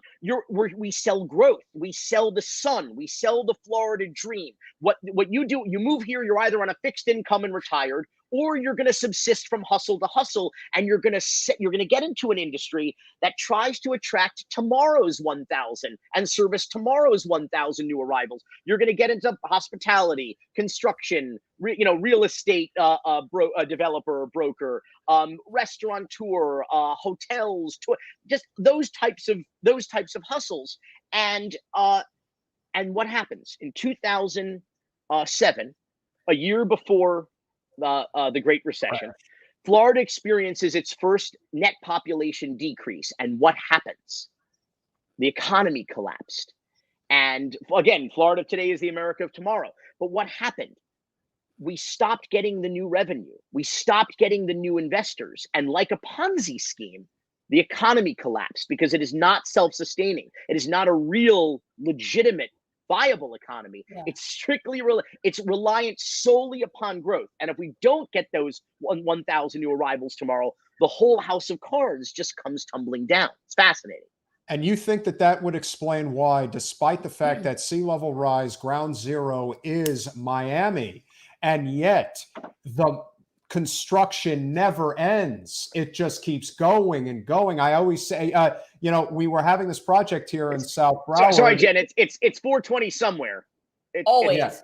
It's 920 now, but it's 420 somewhere. That's true. Well, it's not. Well, then I guess it's 420 in Hawaii. No. Hawaii. Yeah, it is 420 in Hawaii. So there you go.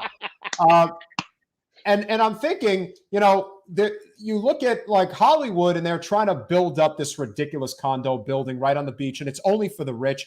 And the people that were there protesting it had the sign saying, "Don't Sunny Isles our Hollywood." And it's true. It's basically, if you have no regulation whatsoever, you're going to build these towers to the sky with their, what's that garage? It's the Porsche one. The Porsche one where you could drive your car up to your condo. It's like the most obscene. Well, Sunny Isles to me at this point is ridiculous. It's like a farce. They're going to start falling into the water for sure. Little Moscow. Whenever I see these buildings now, what I think of is those like very apocalyptic movies where they show things like the Statue of Liberty under the ocean and stuff. And I look at all these buildings and I'm like, they're going to make some really nice coral reefs. These buildings are not going to be here. Let me tell you something. 3 of the deadliest structural collapses in the last 10 years in the United States occurred in Miami-Dade County. That bridge thing. That's the stat. You had the FIU bridge, you had the Miami-Dade College parking structure, and you had, of course, the Champlain Tower South tragedy just earlier this year. And let me tell you, that is not the last building that's going to collapse. We've been handicapping in what municipality it's going to occur. It's likely going to be waterfront. I mean, because you only have water coming at these buildings from the front, the back, the top, and below, okay, for decades on end. But here's the thing. It's not even the old construction that is worrisome, but the new construction also, the corners that are being cut, the new construction next to the older buildings, against deteriorating seawalls, right on the bay. They're breaching the aquifers and filling these sites with water right next to 40, 50, 60-year-old buildings. They're creating seismic events by firing pilings into the ground. Believe me, and there is no oversight or accountability by the county, by any of these 34 municipalities. It creates this circle of blame where the city points at the county, who points at the state, who points at the feds, who points back at the city again.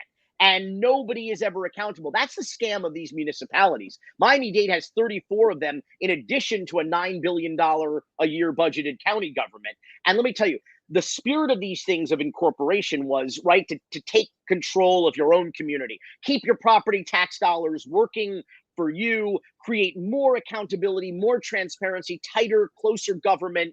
And instead, it's simply created in Miami-Dade anyway, 34 new opportunities for them to steal from us. And it is literally, it has become fiefdoms where corrupt political dynasties and crime families, lobbyists, police unions, they plant their flag and they just rob people blind. In the case, you got one in the case of, well, let's just use one example randomly, Opalaka, where the FBI years ago raided City Hall.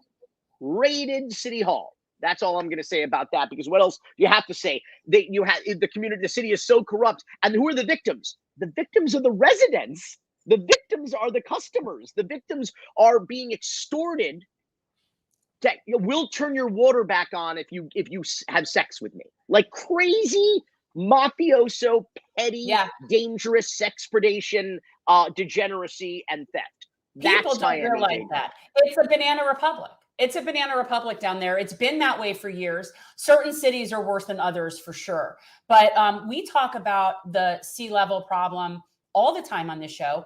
People that don't understand it think it's just on the coast that it's a problem. And I'm like, no, we're built on limestone. It's coming up underneath us and it's infiltrating our fresh water. So you can keep building, but there's not going to be enough fresh water for all of us. So that's a big problem.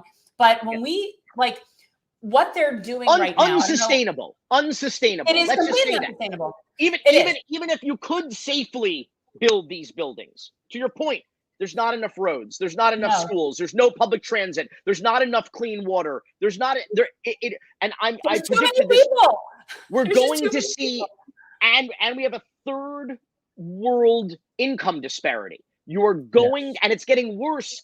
When I say by the day now, literally by the day, as these tech bros come here, okay, these sort of toxic imaginary coin salesman, characters who are coming here and who are making it absolutely untenable. They're basically they're complaining about San Francisco, but turning us into San Francisco every single day. Okay. And I'm telling you, I've been predicting this for years. I kept saying we are going to see swamp favelas in our lifetime.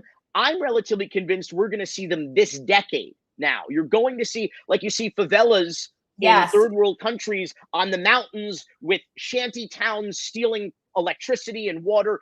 We don't have mountains here, but you're going to see them in the swamp. You're going to see shanty town. But these are not going to be out of work people on the public dole. These are going to be people with jobs. Some of them are going to have 2, 3, 4 jobs, but they're not going to be able to afford, as it is now. You look at the Alice report from the United Way, nearly 60% of Miami-Dade County residents cannot afford to live in Miami-Dade County. That's not getting better. Okay, as the city of Miami allows affordable housing to be knocked down in Brickell, and what are they rebuilding? 2 luxury condos with 354 units, starting at $2 million for a 1,300 square foot unit on a deteriorating seawall next to older buildings. And they're all going to be in the bottom of the ocean, Billy. They're all going to be in the bottom of the ocean. And you know what? I've always said that I personally do not think people are meant to live on top of each other. My personal opinion, I prefer a little bit of elbow room. I would actually live in a mobile home before I would move into a high rise. Just personally, I don't like the idea of buildings. But what they're doing to remedy this at the state level is they're creating policy to force the condo boards to have to get assessments and have to make the repairs. That's great. But what I keep telling people is they don't have the money.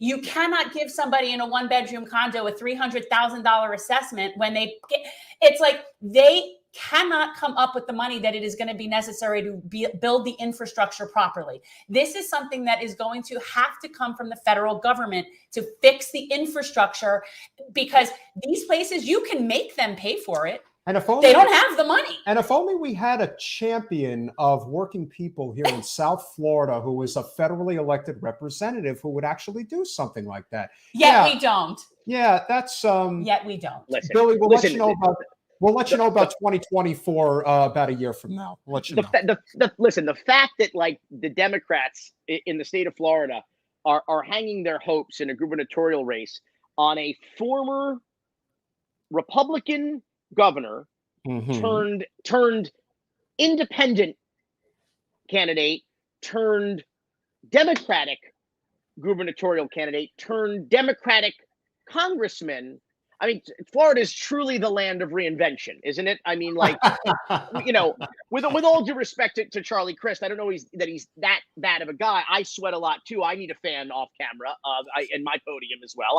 I can totally relate. I'm sweaty. I'm a sweaty person. I am. I feel for that. And here's the other thing too. I'm sorry. I need to say this. It's slightly off topic, but not really.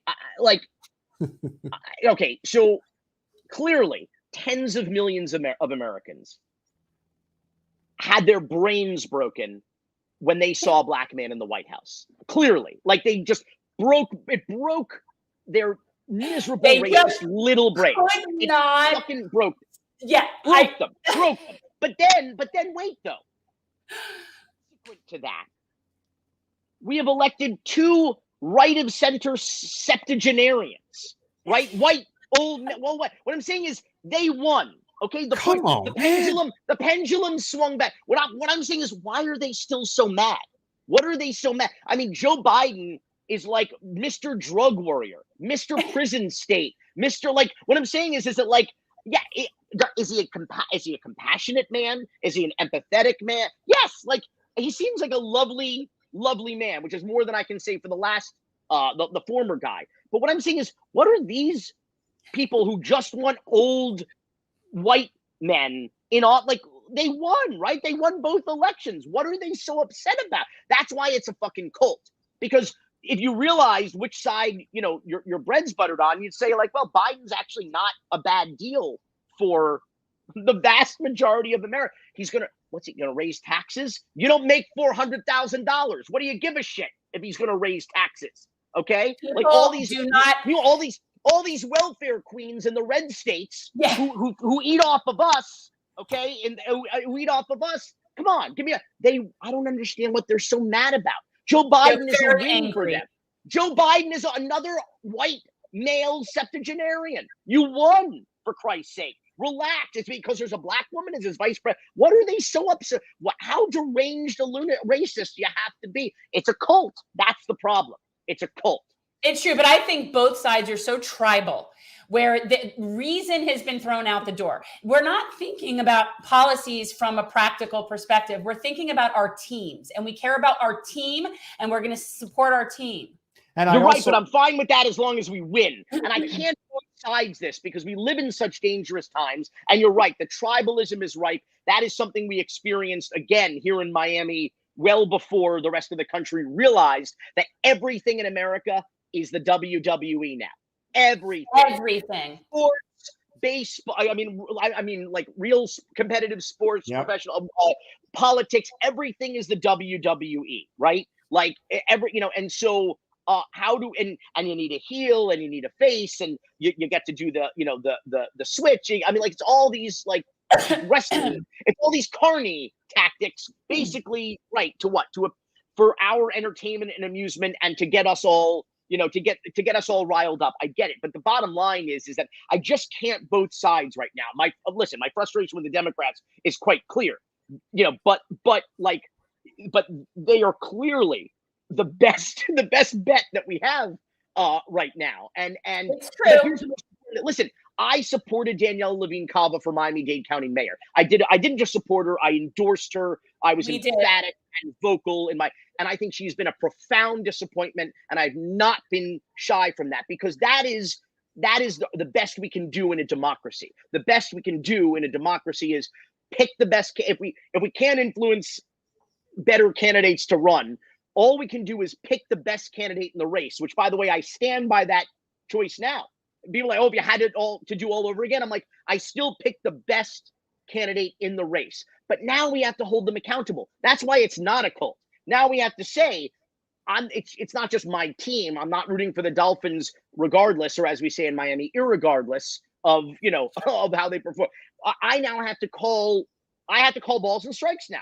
I have to say, when she screws up, I have to be the first person to call her out, because I was the person who told people to vote for her. So now my credibility is on the line. So I feel that much more of an obligation. And that's fine. Accountability is fine.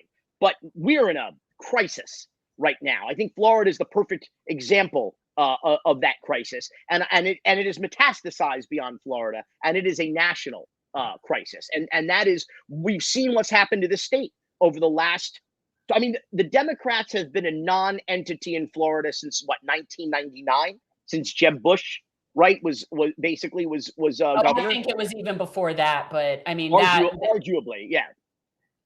what I do think is going to be the key to ultimately turning this around isn't about, you see, the problem that we have right now, especially with the Democrats, is that we're always playing defense. You're not playing offense. And if you want to play offense, you have to, this is why if Jen were to run again, her race would be so significant down here, because somebody like Wasserman Schultz is what is preventing us from actually presenting the average, especially independent voter with, hey, here's a better option. Here's somebody who's not corrupted by the system, who's actually going to be fighting on your behalf and is going to not be hypocritical about the fact that we need to be representing people better than we are. Just as she had brought up the issues with, the overdevelopment problems that we have down here.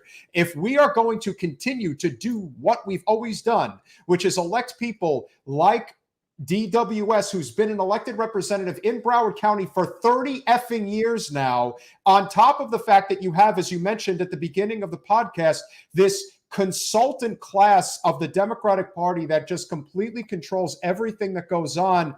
It does not matter if they win races. It just matters if that money keeps flowing. Spoiler alert, that one of those Peaso Democratic consultants who I mentioned lost JJR's race with this, one of the shill candidate races that the Republicans ran down here in Miami-Dade. Christian Olvert, I mentioned that consultant. Christian Olvert was Danielle Levine Cava's campaign consultant. He now is an advisor, like in her office, in the Miami-Dade County Mayor's office. That is, in and of itself, is utterly disqualified. And he also runs candidates and campaigns on the side. Like, it's a very questionable, very, very dubious setup. But again, this is the consultant class and these kind of political grifters that the Democrats had. Both parties have them, who kind of come to town because the Obama people or the Clinton people tell you that these are the people to hire, or they wrote a tweet for Obama back in 2018 or some such on their resume, and so they're like, oh, this guy did social media for the Obama campaign. Like, what does that even mean? And how many people were there? And so you have to hire this guy, and they basically take money from donors, well-meaning donors in many cases, in these hyper-local races. It's not necessarily special interests. It's like friends and family, people who believe in you and want, in the case of a race, and they're basically like giving it to these political grifters, many of whom aren't even from down here. Many of whom kind of like come into town, take the money, lose, and then roll on to the next town. I always say that they're carnies. They're carnies. Snake oil, political snake oil salesman. Yeah. Billy, I will leave you with this. When we were coming to the end of the primary race in August of 20, we met this guy who was working for Santiago Vasquez's sheriff's race. And he's like, I have been doing campaigns in so many different states around the country, in different municipalities, all this. He's like, everywhere. You guys here in South Florida, Broward, you are a different animal. You guys are like, if anything if you want to see what the worst of the worst is, just come and do South Florida politics. He said Broward politics is like the worst he's ever seen. I was like, wow. As I recall, Jen, did I moderate like a candidate forum or debate or something in that primary? I feel like I came up to Broward. I one of those years I did. We didn't have one. She won't debate me. There was no debate. There was some sort of a thing to debate her. It may have been like there was the sheriff's race, there was the state attorney's race, there was the public defender's race. I did something. She was a candidate thing. Maybe it wasn't your year that she was supposed to show up for, and she of course didn't, because it was like a primary that she was the inevitable victor in. I don't know. I remember she didn't show, and I remember the empty seat was just the perfect metaphor. It's an empty seat for her, and I might have made the joke at the time that like this district would be better off if that empty seat was representing us. Was representing you. At the risk of sounding like Clint Eastwood at the Republican National Convention, but I feel like there's been a lot of districts in the state of Florida at the state level and at the federal level who have not been getting their money's worth, shall we say, from the representatives. And they do just seem to stay there until they die. Yes. And in some cases are on their deathbeds and not representing their districts, but feel like they have the right to die in office rather than do the right thing and say resign so that there's actually a representative doing the work and representing the district. Not that Ron DeSantis would allow a special election to occur fast enough for that to happen, if you know what I'm getting at. But like, Yes. but the bottom line is that like these fiefdoms and these are not, these seats do not belong to represent, to these politicians and representatives, to their corporate masters, to the special interests who finance them. They belong to us.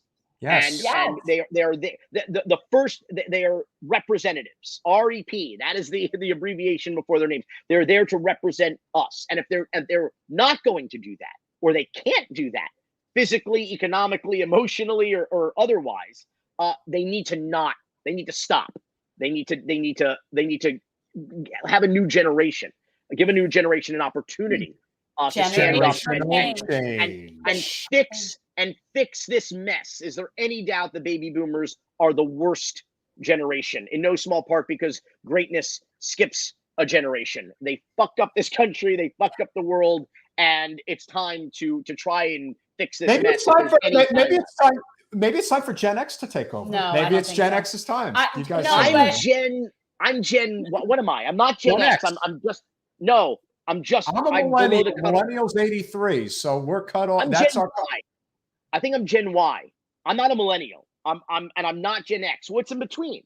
It's Y, isn't it? Pretty sure. No, it's X millennial, then Z, right? Or is there a Y? I don't know. No, I think you might be Gen X. We're gonna have to find that out. You're 78? Yeah, I think we'll have to check 71. that out. But I can't, like, I was a little too, like, you know, I love Reality Bites, but it wasn't like it was a little older than me. You know what I mean? Right, like, and I'm Reality Bites. Right, for sure. You took your dad's credit card to the gas station and offered to pay for people's gas with a card in exchange for the cash, right? I had my Shell card in college, and that is absolutely what I did. Geez, Sandwich, checking in. Really appreciate you, brother. Gen X is the real greatest. We are the last generation that like knows what life was like before all that technology and everything. And all that. Yeah. So we're but you know what? We're in a situation now where, you know, we're doing this podcast because we want to try to do whatever we can to build these coalitions, especially at the local level. I mean, to me, that's where it is the most important. Local is where because the Democrats seem to have given up on that, like in Florida anyway, a lot. Yeah, well, we generally, while I did run as a Democrat and technically I'm registered as a Democrat. Nobody's perfect. Yeah, we are very nonpartisan in what we are proponents of. What we're proponents of is non-corporate and people that are actually representing their constituents. When you say representatives, to me, they're employees of ours. And I consider them to be extremely insubordinate. And I can't think of any other place where you would have insubordinate employees that make more money than you and then tell you what you can and cannot have. And that would be acceptable. And I just think it's outrageous. And the fact that we don't come with pitchforks is like, it's beyond me. You guys can't build your moats wide enough. That's what I'm saying. And with that said, what are you working on right now? Where can anybody find Billy Corben, what he's up to these days? And obviously, this has been a great conversation. One that I certainly hope we'll be able to do again in 2022. Are you a cannabis user? Are you a partaker? I'm not. I mean, I've used it, but I don't like. Physically, I haven't found a strain that does it for me. You need a sativa. You need a really nice sativa.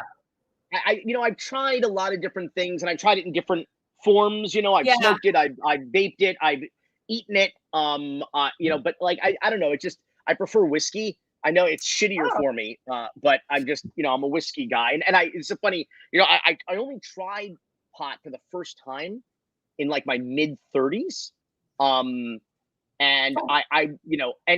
went out to Denver and I didn't try it. And people were like, how could you, that's like going to Italy and not eating pasta. Like, how could you, and so I said, okay, fine. Next time I'll try it. And I tried it. And I just kept saying over and over again, I wish I was drunk. I wish I was drunk. I wish I was like, I didn't. And my girlfriend at the time, I said something to her that she'll never forget. And, I said to her, I'm smoking, I'm sitting there and I'm like, this will never catch on. And and then we're sitting, sitting in Denver, like a city transformed by the cannabis industry in the most spectacular, like it was like one of the greatest and most successful experiments in democracy in the history of in modern history, certainly of the country. I was out there at Cannabis Cup, bitter out of my mind that Florida had not at the time, because this was many years ago, gotten our shit together. Because I'm like, this is the one thing. This is the only thing that a governor could do with a single stroke of a pen that could transform the lives of so many people economically. And I was so bitter because every economic sector that I saw at this event was Florida. Tourism, medicine, agriculture, retail, like you name it. I'm like, this should be ours. This should be our kingdom. This is a multi-billion-dollar industry that we could invent overnight. And I'm not exactly sure but yet you saw the governor, Rick Scott, would be at every ribbon cutting ceremony at a gas station. Look, we've created 10 new jobs. It's like you could create hundreds of thousands of good paying jobs overnight with cannabis. It didn't make any sense to me. Cannabis is a civil rights and economic issue. It is not. And like, to me, I don't, I mean, it's not that I don't care. It's that like I drink, be safe. It's a safer medicine. It's a safer high than booze is. I get it. It's just not my jam. But like I will say this. We went to eat afterwards. And we went to, I hate to say it, Chick-fil-A, because hate tastes great. And we went, and I will tell you right now, from the crunch in my ear of the chicken to the then I got weed. I was like, I get it. I was like, this is really good. I was like, this is really, really good. Food Then I understood. Really good when you're high. It's really good. Yeah. Well, that's why there's so many successful restaurateurs in Miami. So that said, Billy Corben, thank you so much for coming on the podcast. If you have anything that you want to plug, if there's a website, anything, please. Yeah, you can visit me on Twitter and Instagram at Billy Corben. You can see down it's Corben, not Corbin, and not Corgan. I get a lot of tweets for Billy Corgan, the lead singer of the Smashing Pumpkins. You can tell from the hair, I'm not him. Otherwise, of course, check out Cocaine Cowboys, the Kings of Miami, now streaming on Netflix. Also Screwball, now streaming on Netflix, and 537 Votes, now streaming on HBO Max. Excellent. Kicking ass, taking names. Great way to close the year. It was so nice to play Jewish geography with you. Yeah, that was so fun. I felt bad, because I'm like, other people are listening to this, right? Like, we're a South Florida show. We're a South Florida show. I'm a South Florida girl. Everyone knows that I come from the Jew hood, the ghetto, and that's just the way it is. We called it the Shtetl in Highland Lakes. Yeah, it was fun. It was a fun place to grow up. I rode my bike to school. It was like everywhere. Yeah, like the last of the old neighborhoods, like cool, like it wasn't small town America, but it had those vibes. Go to the Aventura Mall every Wednesday, the local night in the food court, like that. I worked at the original cookie company. Okay, first I worked at the cookie company. Brad worked at Haagen-Dazs, and we would have food fights across in the mall. We'd be chucking food at each other. People would be walking. We didn't even care. Yeah. It was like our cafeteria. It was those now Aventura Mall is like the East Terminal of Miami International Airport. Now it's just like people with suitcases buying a bunch of shit. It's crazy. There's like shootings there every other month. It's wild now. I hate that we're getting to be that age where we're like, hey, remember those days? Like I used to play. When I was a kid, we would play in the empty vacant lot that is the Aventura Mall.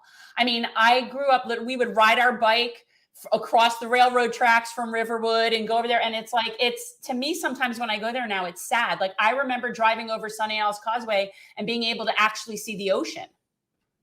Yeah, I'll leave you with this story. So because of the Condo Canyon you mentioned earlier about because that's what Miami Beach is going to become. Ocean Drive is going to become Sunny Isles, an artificial reef. But what I meant, the point is that David Sipkin, my partner at Raconteur, who I told you I met him in preschool at Sinai Academy. I hope he doesn't mind me telling the story. I don't know if I've ever told this story Sinai publicly before. Academy, guys. All right.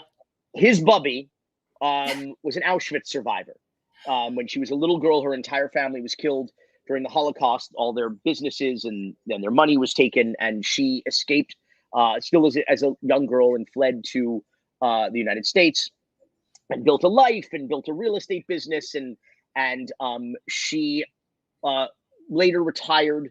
One of the properties they owned was a motel in Sunny Isles. You remember that was the motel strip, Yes. when you could still see the ocean. It was just, it was these great, almost theme motels. Like, it had like an old school, you had the Oasis. Yeah. It was like mini Vegas looking. Yes, this old school Vegas vibe, but like these, but they were kind of crappy motels, but cool and chintzy and charming. And the Rascal House, of course, was still there, one of the last of the great Jewish delis in Miami. And so, and they, and I mean, now, you know, you could get knocked unconscious and wake up on Collins or A1A in Sunny Isles and not know that you're half a block from the Atlantic Ocean. You would just have no idea. There's like no break whatsoever. Condo after condo after condo, with maybe a tiny narrow passage or alleyway between them. So Bubby lived in Winston Towers on the west side. You know Winston Tower, Of course. Winston My Towers. grandma lived in Winston Towers. Everybody's Bubby lived in Winston Towers. So Bubby lived in Winston Towers. She had this corner unit that faced west and north with a wraparound terrace balcony, and so she could actually see she's right on the bay, so she could see the Intracoastal to the west, and from her north facing balcony could see the Atlantic Ocean. This was like her dream, right? To be able to do this, to see the water out of both sides. And so she was one of the last property owners to sell her motel. And she sold it strategically, in part. I don't know if she split the lot or quite how she did it, but she managed to, I think, make a deal with the city. And part of the, I don't know what you'd call it, the deed or the restrictions or whatever, is that it had to be a park. At least in part, it had to be an open space, because she wanted to die being able to still see the ocean from her balcony in Sunny Isles. And so she was like, I don't call it the same, but like she perhaps out of selfish motivations did something good for that community, which otherwise and remember, these municipalities I was talking about, they get to operate there's nobody from the Miami Herald covering Sunny Isles politics. No one goes to their meetings. We went to their meetings. They sold the whole place out under everybody's Little nose. Moscow. While in Little Moscow, while nobody was paying attention, they sold the whole place right away. But Bubby left a little sliver of land so she could still see the ocean from her apartment. May she rest in peace. Thank you so much for coming on. It was so nice to meet you. We should hang out and have a drink sometime. Oh, I love whiskey. Let's do it. My husband's a Scotch drinker, but I might be willing to do that. Whiskey. It's Whiskey Wednesdays. I didn't know you were going to partake. I would have had something stronger. I always partake. Whiskey Wednesdays. Two new friends. Billy Corben. Have a happy new year. We'll see you in 22, brother. Happy New Year to you guys too. Take care, man. Good night. This has definitely been lovely. Yes. Well, you say that a lot, but I think you really what? Because he really reminds me of like, he is like, especially when he said he went to New World, I could totally see him. He's like, would be the younger brother of people that I grew up with. Like, I can just see, he's what, 7 years? He's 7 years younger. Or 6. Yeah. Depends. So let's talk about, should we do some news? Let's finish the night, because we've definitely gone longer than I thought we would. But hey, when you're having a really good conversation. Maybe Jason's got something. I don't know. We don't know. If there isn't, then there's a frozen pizza with my name on it. A couple of things we obviously wanted to point out, and I have to pull up some stuff. Yes. Guy, I couldn't have said it better. He is our Michael Moore. Yeah. Maybe we'll get Michael Moore. That'd be nice. Yes, but that was a great conversation. And obviously, in terms of somebody local who could really be an asset, aside from obviously a friendship, is he's just somebody. Cute. Like He reminds Billy me of Corben. kids. He's from my hood. Yeah, he's from the hood. He's from the hood. There you go. Or what do you call it again? He called it the Stetzel. Okay. The Stettel. It's like the Jewish ghetto. But like, that's what I would always say. I am from the second largest Jewish ghetto in the country. When I grew up, there were more Jews per capita in North Miami Beach. Only Brooklyn. Only Brooklyn, which is where my people are from. Yeah, you got Brooklyn, you got Skokie, Illinois. My people, and I've lived in Evanston, and I have experienced Skokie and Kaufman's Bagel Bakery. That's the best. The best. That's in Skokie. The best. I remember bringing a Gentile friend into the deli, and you take the number and you're yelling out your order and all this stuff. Oh my God. And she was just like, she could not believe it. Like, I want the white fish, and like people are yelling and shoving and whatever. And I was just like, it was very typical. Like there was nothing unusual about it. And she just could not believe it. I thought it was great. Like you have to experience that. Yeah. And I really think that, as we wind down the conversation, we talk about just how things have just been completely out of, we are disintegrating. Our culture, everything is really just falling apart. Even as, Billy and you were talking about this great public school in Miami and how everything gets defunded. And $768.2 billion defense spending bill has been passed into law.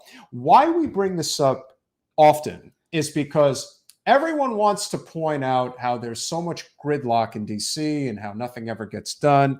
We have said time and again that when it comes to bills that are for corporate special interests, they will always get passed. That's why the infrastructure bill, which is chock full of corporate giveaways, as friend of the show Jordan Cheriton of Status Coup pointed out, they're always going to get those votes. So when they say that, if only Joe Manchin would come over and vote for that, it's just like you said. And Billy said, it's WWE. It's a joke. It's been completely co-opted as this whole, the bad guys are over there and the good guys are here. Yeah. No, if they want to get it done, they're getting it done. I've said it a million times. We cannot on one hand, attribute so much power to the president of the United States, wherein it's the be all end all vote of the universe. But then on the other hand, don't think they have the power to get anything done. I'm sorry. If Joe Biden wanted these things done, they'd be done.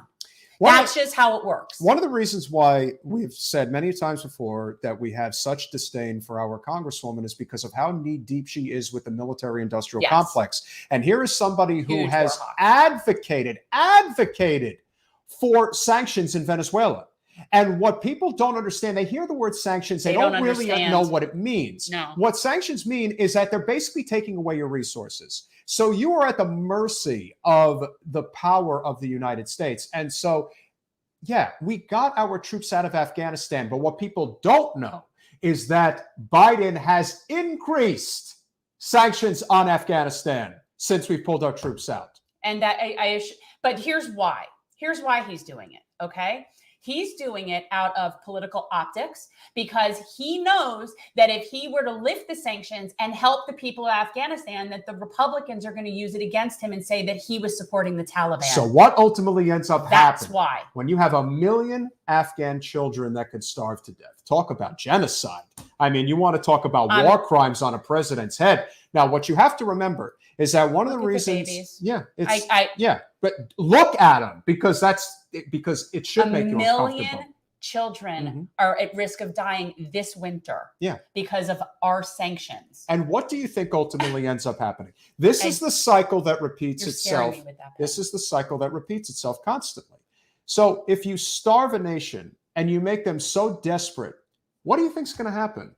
You are going to have a resurgence in terrorism. Why would they not hate us? Like, this is what fascinates me. These children are being born. Any of these kids who do survive, why would they not join a terrorist organization against us? If you grew up and I think that way of kids who are born in captivity in Gaza. This I think about them too. Why would they not hate us? Well, it's kind of like people's naivety when we talk about somebody like Bashar al-Assad. You don't have to support Bashar al-Assad. You can say he is a tyrant, but that's not the point. The point is, if you actively work to destabilize that nation with taking out Assad because you don't like how he doesn't play ball the way you want him to play ball, because let's face it, that's what it is. That's how ISIS becomes powerful, and that's what's going to happen in Afghanistan. And then there's going to be a talk. Let's say Trump gets in or DeSantis gets in, or quite frankly, if you have, somebody got. I'm not even going to imagine a President Pete, so we're not even going to go ludicrous. there. But let's just say if it was a President DeSantis or a President Trump, and all of the rumblings are, oh my God, there's these terrorist organizations springing up in Afghanistan. Yeah. We've got to go back in there and help those people. Well, help them now. Who made that possible in the first place? That's what them I'm now. talking about. Help them now. So see, I think this, to me, these two stories next to each other is such an indicator of our warped priorities as an imperial empire. I can't even so we're spending $768 billion. First of all, I refuse to now call that the defense budget. It's not. offense. It's an offense budget. And as you like to say, and have been saying, and it is offensive as fuck to me. And as you have said many times since we've really started, down here trying to build something, you always said it's very hard, but you got to convince people to get off the hamster wheel. That is what this is. This is the hamster wheel. This is repeating the same cycle that has been repeated for not decades, generations now. So it's generational. It's obviously ineffective other than profits for the MIC. And that's really what this is about. Control resources. It's a pissing match, all that, blah, blah, blah. Sure. This is profit. This is profit.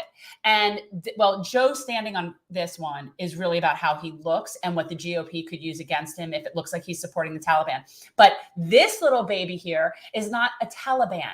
It's a baby. Yeah. And these babies are dying on our watch and on our dollar. They and sure it is are. so disgusting. I honestly do not know how, no, I know how they sleep at night because they're psychopaths, because I just cannot fathom that we could allocate money. that kind of money to killing people instead of feeding people. That's right. It's just, it's really very bizarre. So as we obviously try to take somewhat of a positive step as we wind down the final thoughts on 2021. I can still have my soapbox. That's why I did that. That's true. But So we Jen do has a have a good thing. soapbox. You can talk about this, okay? Because that's much more your bag. So But I would like US to say, executes 11 people in 21.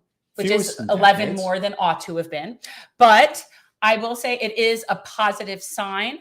And of course, Florida's number 2 in death sentences. Texas must be number 1. Yeah, well, wait. So, but according to the report, there were historically low numbers of both executions and new death sentences, which is really great. 5 states and the federal government were responsible for all executions carried out this year. Texas 3, Oklahoma 2, Missouri, Alabama, Mississippi 1. So actually, Florida is not in that group, which is interesting. Of the 11 people killed, there was 1 woman and 10 men. 5 of the people were white and 6 were black. What's wrong with this picture? But anyway, so I was glad to see that, and I did put up the map. So all the red states still have legalized death penalty, something that food for thought. This was my thought, but I was pleased to see this. It does sort of hopefully signal some form of enlightenment, or at least people realizing that it costs more to kill people. Even if your motive is economic, it costs more to kill people. Well, it does. And I again, know. if economic matters. But this is sort of interesting because, our governor is definitely much more on the libertarian side. So you haven't heard of too many executions. He doesn't seem, there haven't been. Apparently there haven't been any. Now, Rick Scott likes to stick needles in people's arms. That was something he really made a habit out of when he was governor. Voldemort. He is so disgusting. Well, he should see this is why I don't hate Ron DeSantis. I can't hate Ron DeSantis. He's a step in the right direction for us. Because it could, again, people who did not live under Rick Scott, and no idea. I lived under Rick Scott for 6 years, and it's like, it doesn't get worse than him. He is the worst. And so I am pleased to say that Florida is not in the states that have executed people in 21, which means that's, step in the right direction. So we are going to have 10 governor's races to watch in 22. Of course, obviously the biggest one being Stacey Abrams and Brian Kemp in the state of Georgia. Now, you can scroll through. But what is interesting about this particular race is the fact that there is a Republican primary. Now, Trump is backing David Perdue, who lost the Senate race to John Ossoff, and is apparently a supporter of the election was stolen. So because of that, you're now seeing a real civil war in the Georgia GOP. He's the smallest-minded individual, I think, ever in the history of individuals. Just can't accept losing. It's not that. It's just he can only be in the moment. Like, he has no thoughts about anything but in the moment. Like, he's just so small-minded. Oh, yeah, he's a narcissist, but he's so small-minded. And so we are going to Stop yawning. Sorry, I'm getting tired. We're going to see a very interesting race in the state of Georgia. That's obviously the big one. Of course, obviously, we have a big one here in Florida. Unfortunately, we are more than convinced at this point, and just based on the reports of finances. Any relation to Ducey? I don't know. But anyway, it looks very likely like Ron DeSantis is going to be reelected governor of Florida. Like, we're not even on this list of states to watch. Well, we are. We're here. is trending red, but the Republican is up for re-election. Democrats are eager to weaken one. Yeah, it's not. But these are just states to watch. So, okay. They give an honorable mention to Texas. How can you? Oh, that'll be fun to watch. Please watch that race. With all due respect, but again, you're not trying Texas. You're trying with somebody like Beto. You mean Robert Francis, and it's not going to work. Okay, so you got Pennsylvania, Kansas, Maryland, Nevada, so Michigan, if I'm looking over the Wisconsin, list, Arizona. Anything really interesting here? Yes. You keep it's my tablet. You could touch it. All right. So yeah, obviously Georgia's the biggest one. Stacey Abrams is the biggest name and is the most likely to, because it is going to be a blood red year. But the most likely where you could see a switch would be in Georgia. If you have any idea how much money is going to be spent on that governor's race, it will make you sick. I can't believe how much money is being spent on the Agriculture Commission race, which really leads me to believe that they're really wanting to come in and take over the cannabis industry. Oh, of course they do. That's a big. It's got to be. That's got to be a big part of it. And I'm trying to think like what other things would prompt somebody to put that kind of money behind that kind of race. I think. If we're looking at, again, Carrie Lake, a former news anchor in Phoenix, scored Trump's early endorsement, but that hasn't cleared the field. So there's going to be a lot of people running for the Arizona governor's race. I'm not so into Stacey Abrams. Yeah, no, obviously she's corporate. I have some issues. Yeah, I have some grievances with Stacey Abrams. You can't just go along to get along. Those days are done. Those days are done. And so in Arizona, I'd pick her over that douche. Yeah, no, the reason why. Again, Katie Hobbs is very likely going to be, the person who is going to be the Democratic nominee. But Arizona, in my opinion, is going to go hard red next year because of Kyrsten Sinema. You should do predictions. We could have like Peter's predictions. Well, Kyrsten Sinema doing what she has done to completely lose faith in the state in regards to what the Democratic Party is capable of doing, and it obviously isn't much. This is interesting. We should have Harvey on and talk about that thing. Yeah, see, this is going to be an interesting race. Wisconsin. Governor Tony Evers is he running for? Evers is seeking a second term. It is going to be a battleground state. And he's being challenged by somebody that's like Scott Walker-ish. Yes. Well, Rebecca Kleefisch was Scott Walker's lieutenant governor, so this is hard libertarian right. Brick is. Yeah, it is interesting. Yeah, the clouds are moving. What do you see now, Miss Pot Lady? And so I need to bring a pipe cleaner in here. Yeah, so I do think that Wisconsin's definitely going to be an interesting race, especially because Tony Evers has been a good governor from what I've read, and obviously, he is the incumbent, so that is going to play a factor despite it being a red year. Gretchen Whitmer, who was the subject of, definitely was they were trying to vet her for vice president. Yeah, she's just your run-of-the-mill, Democrat. Meh. That's all I say about her. Not really much that I can say otherwise. It's going to be an interesting race. Again, I don't know who this James Craig is. Oh, he's a recently retired Detroit police chief. So you're telling me that the most likely Republican nominee is going to be a retired police chief from Detroit in blue Detroit. James Good luck Craig. with that. Very interesting. Let's talk about Florida for a second, though. So is it like a foregone conclusion that it's a Charlie Crist thing, that it's his for the taking, and that Nikki Fried just not even, or is Annette Taddeo like sucking the lifeblood out of Nikki Fried? Like, what's going on there? Why is it presumed that it's going to be Charlie Crist? I'm not I don't know. I mean, it could be Charlie. It could. I mean, and the truth is, for everybody who's interested, it really doesn't matter. It could be any of them, and it's still going to be Ron DeSantis. I mean, I heard them all. So it doesn't matter. I heard them all speak at the gala, and I know what I took away from it. Right. So okay. So Charlie Crist comes off seeming like the front runner for the Dems, but it's going to be Ron DeSantis. Yeah, but not. I mean, the general election. I mean, again, Ron it's like not even like it's not. Ron is such a, and I don't mean this in a complimentary way. I mean this as Ron is such a great politician. He really is. You're not sneaking up on him. That's for sure.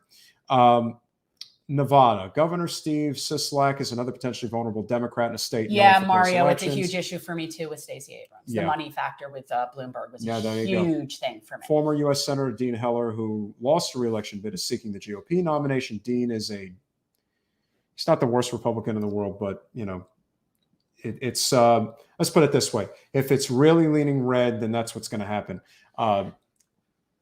Larry Hogan, who is considered one of the best GOP governors in the country, is term limited in the state of Maryland. He's term limited in the state of Maryland. So his lieutenant governor also decided that he is not running. So the thought is it's going to be an opportunity for the Democrats to win. But here's the problem. Tom Perez is a problem. Yeah, Tom Perez might be the nominee for the Democratic Party. It really... Wait. As a governor? Running for governor. That Tom Perez running for governor in Maryland. So then... Well, here are the facts. I'm going to be your governor. And I'm going to do a great job. Just like I did Did I do a great job? As you did. Don't you support good things? I support... Look, here are the facts. We lead. I can't even do it for that long. No, it's hard. It's so vocal fry. All right, wrap it up. I'm hungry and my baby is home. My baby came home today. Kansas is definitely going to go red. Pennsylvania is obviously, to me, Pennsylvania is the battleground state because you do have the potential of the strong U.S. Senate candidate in what we hope is going to be John Fetterman. And so Dems appear to have cleared the field for, you see, again, this ish that the Dems do that the Republicans don't. Josh Shapiro. They clear the field. And you are Josh Shapiro. You are clearing the field for a Jewish candidate in Pennsylvania. In Pennsylvania, you're doing this? Good luck to you with that. So you can't make this shit up. I can't. It's they are paid to lose in so certain places. They Josh Shapiro, Pennsylvania. It's one thing that you always... You should come run here. You have a much better chance here, Josh. It's the one thing that you can say about the GOP is that when it comes to primaries, they let people have at it. They really let people have at it. And they have a Gentile and 2 Italians on the other side, which makes infinitely more sense. And again, people not understand Jake Corman's, that's the name. That's the name that stands out. But it doesn't matter. It's definitely not Josh. But the GOP has one rule. The rule is when you get to the general election, you vote against the Democrat every time. That's the rule. And so Florida, and the Democrats have a hard time doing that because what they're selling just really sucks ass. Yes, it does. And of course, in Maine, Democratic Governor Janet Mills, first woman to hold the position in Maine, is up for re-election. And Cook Political Report has this race leaning her way. Good. But with Paul LePage just won't go away. I think it sounds like Paula Page. Paul LePage. Like I think it's a woman named Paula.